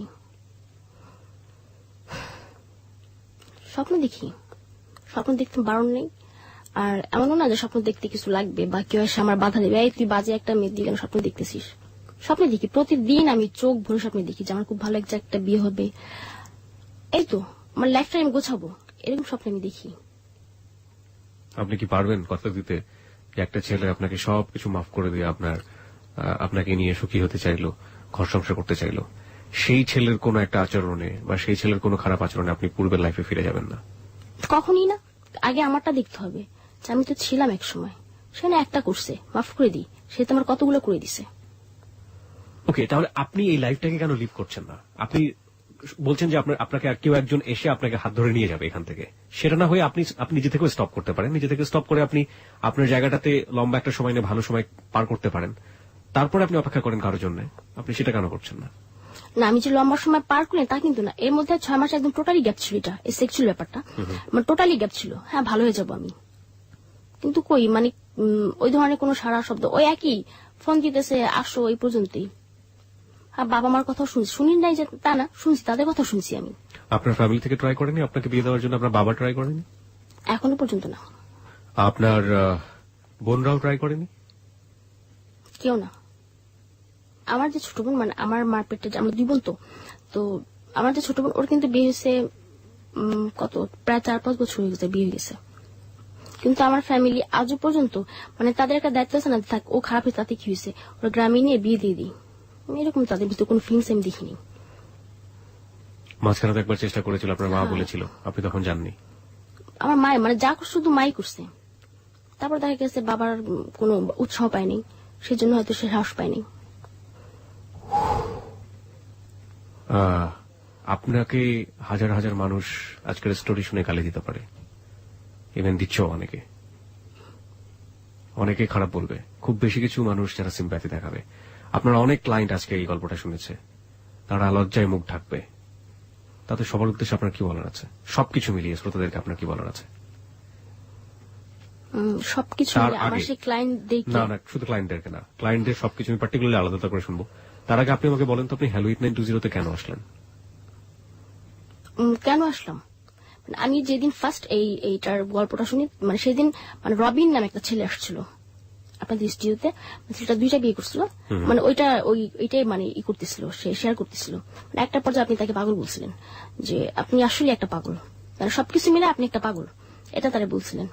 তো মানে আমি ওই দিনই ফার্স্ট শুনছি, মানে এরকম একটা গল্প যে ওই দিনই আমি ফার্স্ট শুনলাম। শোনার পরে চিন্তা করলাম যে তাহলে এই অনুষ্ঠানটা অনেক আগে থেকেই হয়, তাহলে আমি তো একজন কল গার্ল, এইরকম না কেউ জানি আজ পর্যন্ত। আমি বলি আমার লাইফটা, আর এটা যদি মানে লাইভ শো হইতো, মানে সামনাসামনি টিভিতে দেখানো হবে, আমি তাও আসতাম। কেন আসতেন? বলতাম, আমার সবাই দেখতো যে মেয়েটা কত সাহসী, যেটা আমার মানে সবাই ঘৃণা করবে, করুক। আপনার এই যে সাহস, এই সাহস তো অনেকেরই ক্ষতি করতে পারে। তারা তো কিরকম ধরেন, আজকে এই যে আমরা আপনার অনুষ্ঠানটা প্রচার করছি, এখানে অনেক ছোট ছোট বাচ্চারা শুনবে, যারা এখন পর্যন্ত বয়প্রাপ্ত না, যারা রেডিও শুনে থাকে, কেউ হয়তো এসএসসি তে পড়ে, কেউ হয়তো অনেক জুনিয়র, তারা তো এটা শুনে অনেকেই ভরকে যাবে, ভয় পেয়ে যাবে। তাদের উদ্দেশ্যে আপনার কি বলার আছে? না, তারা এই ভুলটা কেন করবে? তারা তো শুনলো আমার লাইফ সম্পর্কে, তাই না? যে অ্যাকচুয়ালি এটা কোনো মানে আনন্দদায়ক বা কোনো মজার কোনো লাইফ না, যে আমি এই যে যতগুলো কথাই বলছি, হ্যাঁ আমার সাহস আছে তারপরে বলছি, কিন্তু নিজে তো একটা লজ্জা তো একটি আছে, যে আপনার সামনে আমি বলতেছি কথাগুলো, আমি কি একটু লজ্জা পাচ্ছি না? পাচ্ছি। আমি কিন্তু এখানে অনেকগুলো মানে জিনিস এড়াইছি আপনার কাছে, যেগুলো আমি লজ্জায় বলতে পারি নাই। আমার মনে হয় আপনি শেয়ার করেন, আমাদের তারা শুনুক। আমার কোনো লজ্জা নেই, বিকজ আমি এখানে যখন অনুষ্ঠান উপস্থাপনা করি তখন লজ্জা, শরম, ভয়, ভীতি সবকিছু ঝেড়ে ঝুড়ে দিয়ে আসি। আমি রিয়েল জিনিসটা উপস্থাপন করার চেষ্টা করি, আর সেটা আমাদের শ্রোতারা কিভাবে শুনে, সেটাকে কিভাবে নিচ্ছে, তাদের উপরে আমরা ছেড়ে দিই। Radio is one sided media, এটা 10 জনে মিলে শুনতে হবে এমন কোনো কথা নেই। প্রত্যেকের কারণে হেডফোন দিয়ে নিজে নিজে শুনতে পারে, তার জায়গাটা থেকে সে ইভালুয়েট করে শুনবে যে আসলে যেটা বলছে। আপনি তো আমাদের সমাজের চিত্র, আমরা সমাজের চিত্রটাই এখানে উপস্থাপন করছি, আপনাকে অ্যাভয়েড করার কোনো সুযোগ আমাদের নেই। আপনি কি কি অ্যাভয়েড করেছেন সেগুলো আপনি আমাদের সাথে যদি চান শেয়ার করতে পারেন। না, অ্যাভয়েড করতে বলছি কি, মানে অ্যাভয়েড করছে এতটুকুই, মানে কয়েকটা মানে সিরিয়াস ব্যাপার, যে মানে যেগুলো শুনলে মানুষ বলবে যে পৃথিবীতে মানে এরা কি, বা মানে যে মেয়েটা একটু আগে তার বাবা মার সম্পর্কে এত একটু ভালো বললো, মানে সেই ফ্যামিলি, মানে সে বাবা মা পাশের রুমে সেক্স করতেছে, এটা তার বাবা মা কিভাবে মেনে নিল? এরকম কি ঘটনা ঘটেছে যে আপনি আপনার বাবা মা জানতো, এবং পাশের রুমে ক্লায়েন্ট নিয়ে আপনি এরকম ডিল করেছেন কখনো?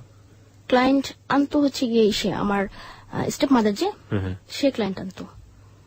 এই পার্টটা আমার একটু জানা দরকার। আমি এই পার্টের আগে স্টেপ মাদার এবং ফ্যামিলি পার্টটা অনেক অনেক বেশি ইম্পর্টেন্ট, বিকজ ও যেটা বলছে যে আমরা যেটা জানতাম পুরো স্টোরিতে যে স্টেপ মাদার শুধুমাত্র চেয়ারম্যানের কাছে নিয়ে গেছে, কিন্তু মাঝখানে স্টেপ মাদারের অনেক বড় একটা পার্ট সে এখানে হাইড করে গেছে। আমরা একটু জানতে চাই ফ্যামিলির কাছে, আমরা আরেকবার একটু ফিরে যেতে চাই।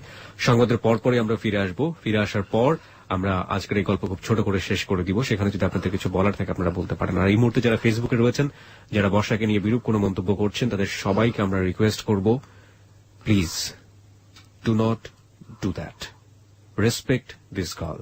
ওকে, সে অকপটে স্বীকার করেছে এবং তার আজকের যে অবস্থা, সেই অবস্থার পেছনে তার পরিবার দায়ী, তার বাবা মা নিজে দায়ী। সুতরাং যদি হেট করতে হয়, সে নিজেও কিন্তু হেট করে না, সুতরাং এই সব পারিপার্শ্বিকতাকে মূল্যায়ন করে আপনি গল্পটার লেসন নেবার চেষ্টা করেন। একটা কথা আছে, পাপকে ঘৃণা করো পাপীকে না। ও যে হ্যালো 8920 এসছে, সেজন্য আমি ওকে আন্তরিকভাবে সাধুবাদ জানাই যে এতটা সাহস এবং এতটা সৎ সাহস না থাকলে আসলে কেউ এভাবে নিজেকে অকপটে স্বীকার করতে পারে না। আমরা বর্ষাকে নিয়ে ফিরে আসবো হ্যালো 8920 সংবাদের বিরতির পরপরই। আশা করছি সাথে থাকবেন। ফেসবুকের ঠিকানাটা আরেকবার বলছি, facebook.com/hello8920। ওখানে যাবেন, যাওয়ার পরে আপনি লাইক দেবার সঙ্গে সঙ্গে আমাদের মেম্বার হয়ে যাবেন। বর্ষা আছে ওখানে, আপনি ইচ্ছে করলে ওখানে বর্ষাকে নিজের রেডিও স্ট্যাটাসটা দেওয়া আছে, ওখানে গিয়ে আপনি মন্তব্য করতে পারেন। আবারও বলছি, facebook.com/hello8920, HELLO8920। আর আমাদের ফোন নাম্বারটি হচ্ছে 91156668। সংবাদের পরপরই ফিরে আসছি, সাথেই থাকুন।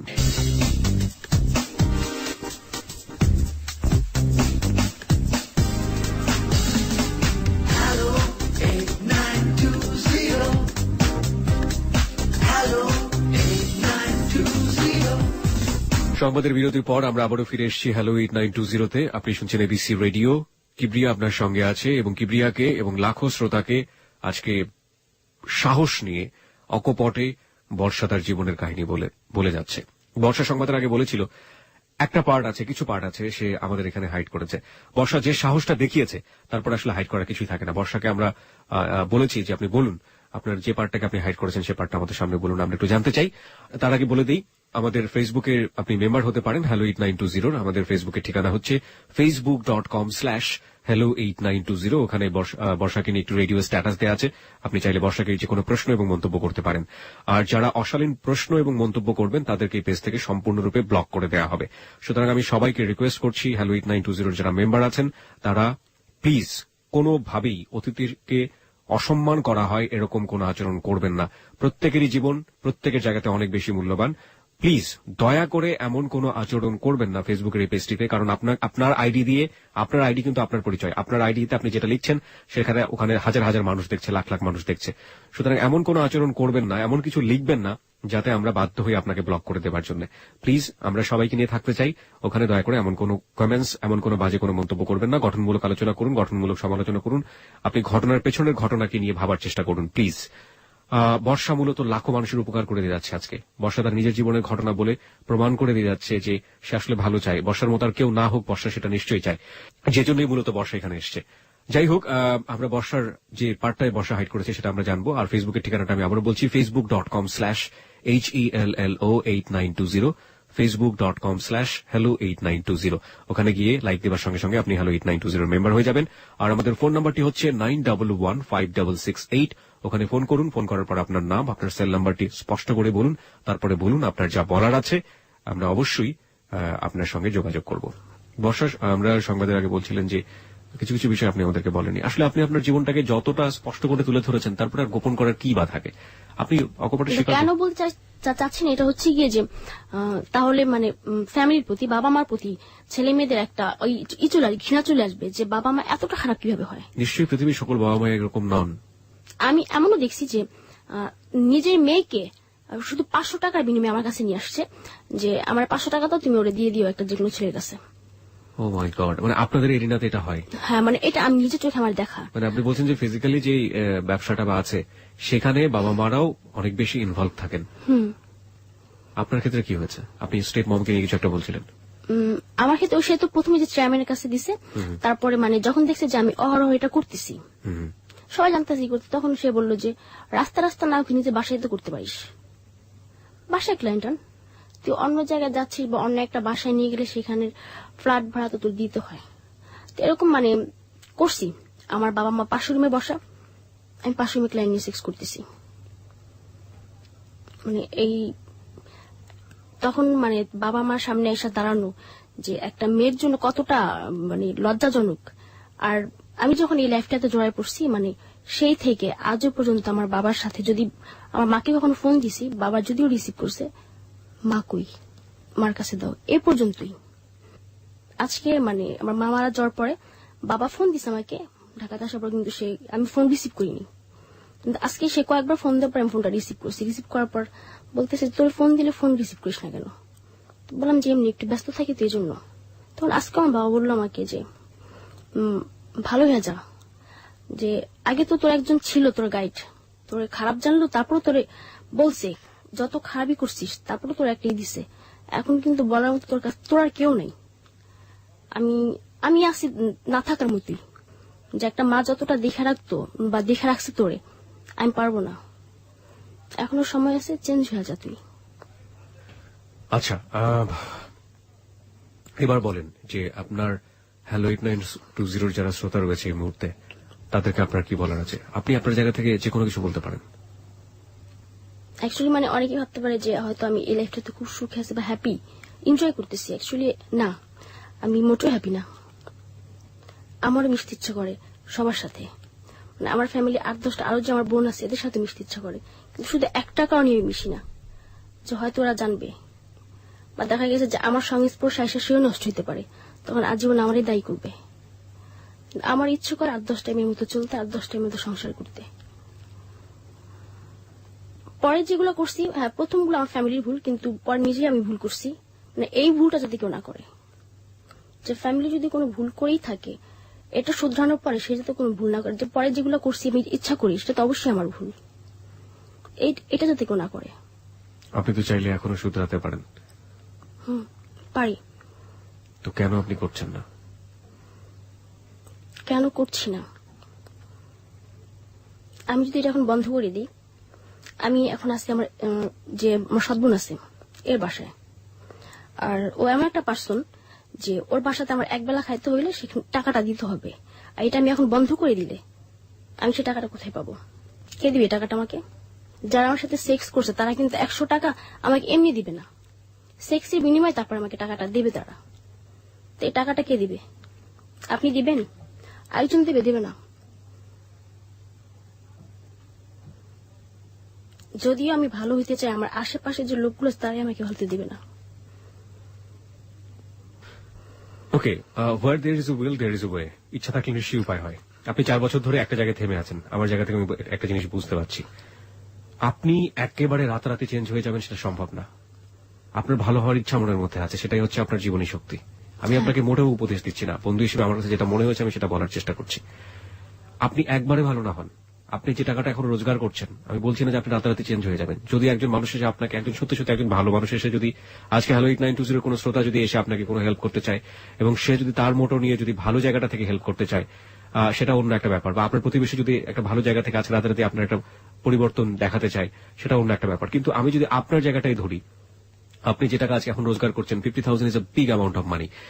এখান থেকে কিছু কিছু জমিয়ে কিছু কিছু কাজ করে বা কিছু কিছু যেটাই হোক, যেটা আপনি অন্তত আপনার এই যে নোংরা জীবন সেটাকে স্টপ করে দিয়ে আপনি হাতের কাজ করে হোক, একটা চাকরি করে হোক, এবং সেটার জন্য যেই এখন থেকে যে প্রস্তুতিটা নেওয়া, লেখাপড়া করা বা এটা কিছু করা, এই টাকার থেকে কিছু টাকা বাঁচিয়ে, সেটা তো আপনি করতে পারতেন লম্বা সময় ধরে করতে পারতেন। এটা ঠিক আছে, মানে আমি এখন মানে যেটা ভাবছি রিসেন্টলি, মানে কয়েকদিন আগে এটা ভাবছি আমি, যে আমি যে মানে যে টাকাটা আমি পাচ্ছি, মানে সে টাকা দিয়ে আমি ভালো কিছু একটা করতে পারি, বা এটা দিয়ে একটা জমায় আমি অনেক কিছু করতে পারি, একটা ব্যবসা করতে পারি বা কিছু একটা করতে পারি। তো মানে সেই দিন এটা আমি চিন্তা করছি যে এখন যেটা হবে আমার সামনে, মানে যে টাকাগুলো আসবে আমার হাতে, সেটা দিয়ে আমি মানে একটা মানে ফেব্রিক্স বা হাতের কোনো কাজ শিখবো, সেটা দিয়ে আমি পরে মানে একা একা চলতে পারবো। মানে এই লাইনটাতে মানে টোটালি মানে চলে আসা। আর এই যারা আমাকে চেনে, মানে যে এলাকাটা আমাকে বেশি চেনে, মানে এই সাইডটা থেকে দূরে কোথাও চলে যাওয়া, যেখানে বর্ষাকে সবার নতুন ভাবে জানবে। আরেকটা জিনিস যেটা ইদানিং দেখা যায় ইন্টারনেটের, যে এই ধরনের ঘটনা ঘটতে গিয়ে এমন কিছু ভিডিও, এমন কিছু জিনিস ইন্টারনেটে চলে আসে যেটা সারাটা জীবনের জন্য মেয়েটাকে পঙ্গু করে দেয়, কিংবা ওই ভিডিওর মধ্যে যারা থাকে তারা পঙ্গু হয়ে যায়। এরকম কোন দুর্ঘটনা তো আপনার জীবনে ইজিলি ঘটতে পারে। আপনি কি বি অ্যাওয়ার অ্যাবাউট দ্যাট? আপনি ওটার ব্যাপারে সচেতন? বা এরকম কখনো কোনো কিছু ঘটেছে আপনার জীবনে? এরকম ভিডিও হ্যাঁ আছে। এটা যে বাজারে ফ্লাশ হয়েছে বা হবে, বাজারে ফ্লাশ হবে কিনা তা আমি জানি না, আর যে আমাকে মানে এই ব্যাপারটাতে ভয় দেখায় যে ও আমার ভিডিও আছে, আমি দেখছি, আমার দেখাইছে ও, সে যে তোর ভিডিও আছে, মানে আমার সাথে কিছু করবি না, ছেড়ে দেবো। তার একটা কথাই বলছি, ছেড়ে দাও ভাইয়া, কোনো সমস্যা নেই, আমাকে সবাই চিনবে। তখন আমার একটু নাম্বার বেজে না, বর্ষায় একটু ডাকি, আমি কিন্তু সাথে আমার নাম্বারটাও দিয়ে দিও, যেগুলো দিয়ে আমার ভয় দেখায় লাভ নেই, ছেড়ে দাও। বেরোতেছে না হাজার হাজার মেয়ের, কয়জন কায়রে চিনে আছে, আমার এরকম ভিডিও আছে, এটা নিয়ে আমার কোনো ভয় নেই। আমি জানি যে যদিও ছাড়ে কি হবে, কেউ বিয়ে করবে না, আমাকে না করুক, চলে যাবো দূরে কোথাও। কিন্তু এটা তো, এই অ্যাক্টিভিটি তো সমাজকে নষ্ট করছে, সমাজকে স্পয়েল করছে, সোসাইটিকে স্পয়েল করছে। সো আপনি আপনার সাহসিকতা জায়গা ঠিক আছে না, এই দোষটা কি তাহলে আমার? মানে ওই ভিডিওটা তো আমি নিজে থেকে করিনি, বা ওইটা যে হচ্ছে তাও তো আমি জানতাম না।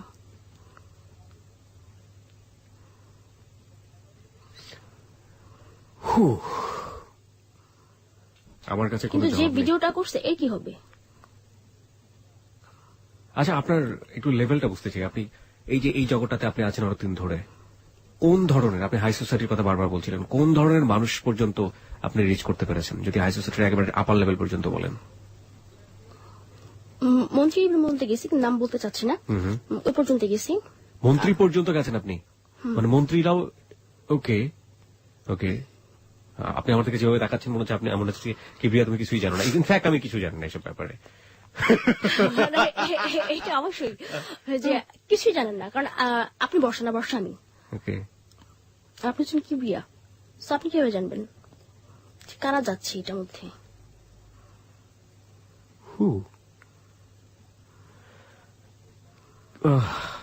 আর কি বলার আছে বর্ষা? কিছু বলার আছে? আর কি বলবো, এই তো মানে আমি যে লাইফটাতে আছি এটাতে যাতে কেউ ইচ্ছা করেও না যায়, বা কোনো কারণে যদি সে চলে যায়, ভালো না, এটা জঘন্য পথ। আপনার জন্য হ্যালো 8920 লিসনাররা কিছু করতে পারে?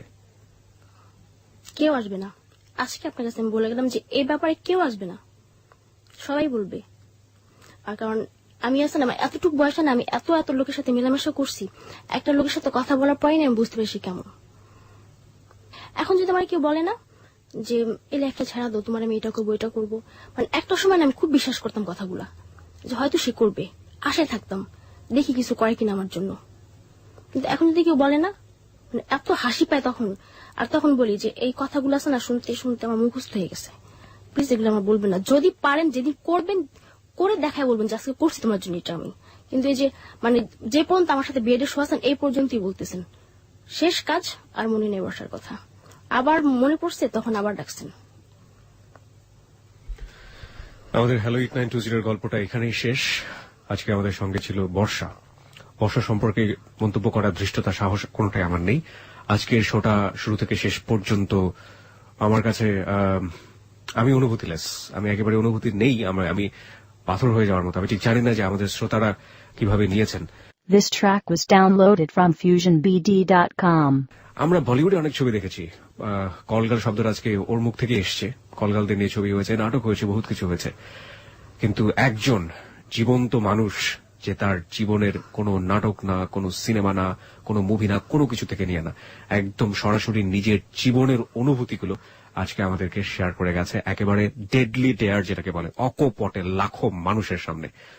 আমার মাঝে মাঝে মনে হয়েছে আমার গালে থাপ্পড় লাগছে কোন একটা জায়গা থেকে, কারণ এই সমাজেরই মানুষ, এই সমাজে আমার কোনো কর্মকাণ্ড যেটা বা আপনার কোনো কর্মকাণ্ড যেটা বর্ষাকে একটা স্বাভাবিক জীবন দিতে পারত, সেই কর্মকাণ্ড আমি আদৌ করেছি কিনা।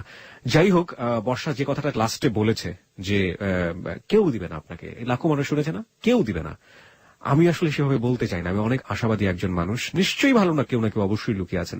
লাখো মানুষের মধ্যে নিশ্চয়ই একজন মানুষ লুকিয়ে আছেন যে অন্তত বর্ষার হাত ধরে বলবে যা হয়েছে চলো নতুন করে শুরু করি, এবং নতুন জীবনে কোনো পাপ থাকবে না, নতুন জীবনে কোনো ভয় থাকবে না, নতুন জীবনে কোনো অন্যায় থাকবে না, নতুন জীবনে কোনো দুঃস্বপ্ন থাকবে না। আমরা সেই স্বপ্নের কথা সবসময় হ্যালো 8920 বলতে চাই, এবং বলতে চাই বলেই আপনাদের জন্য এই প্ল্যাটফর্ম। আপনি আসুন, অকপটে আপনার জীবনের গল্প বলুন।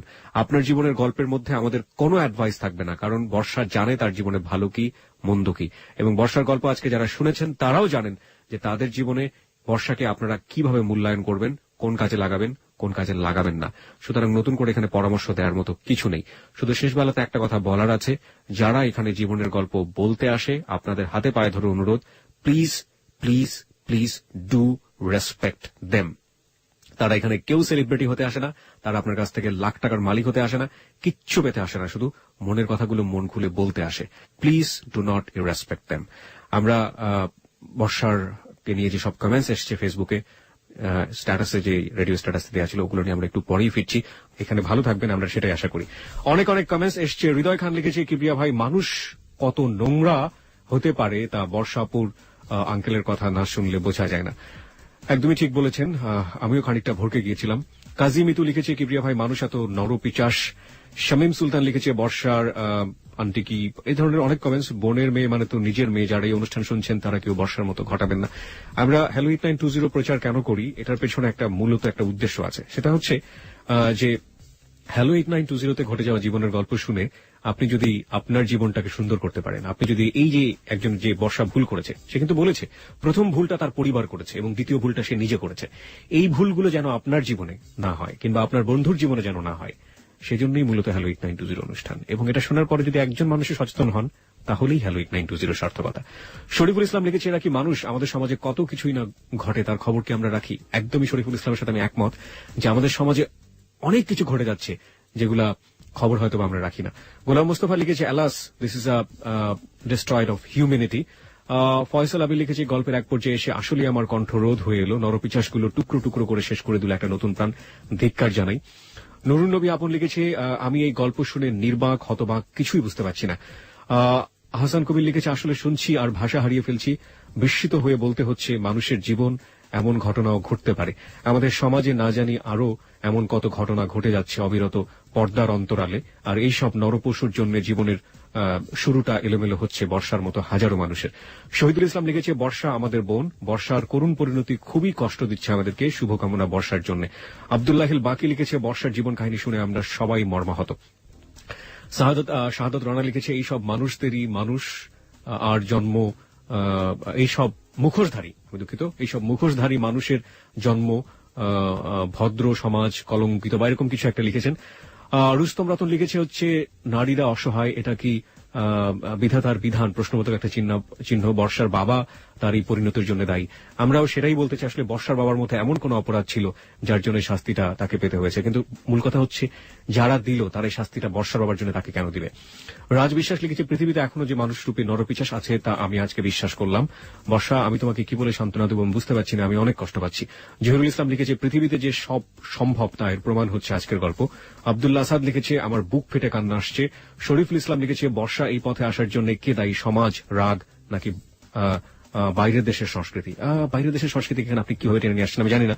মিলন মেহেদি আমাদেরকে লিখেছে, পৃথিবীতে অনেক বর্ষা আছে, কিন্তু আমার মনে হয় খারাপ হলে এই বর্ষা আপু অনেক সত্যবাদী এবং অনেক সাহসী।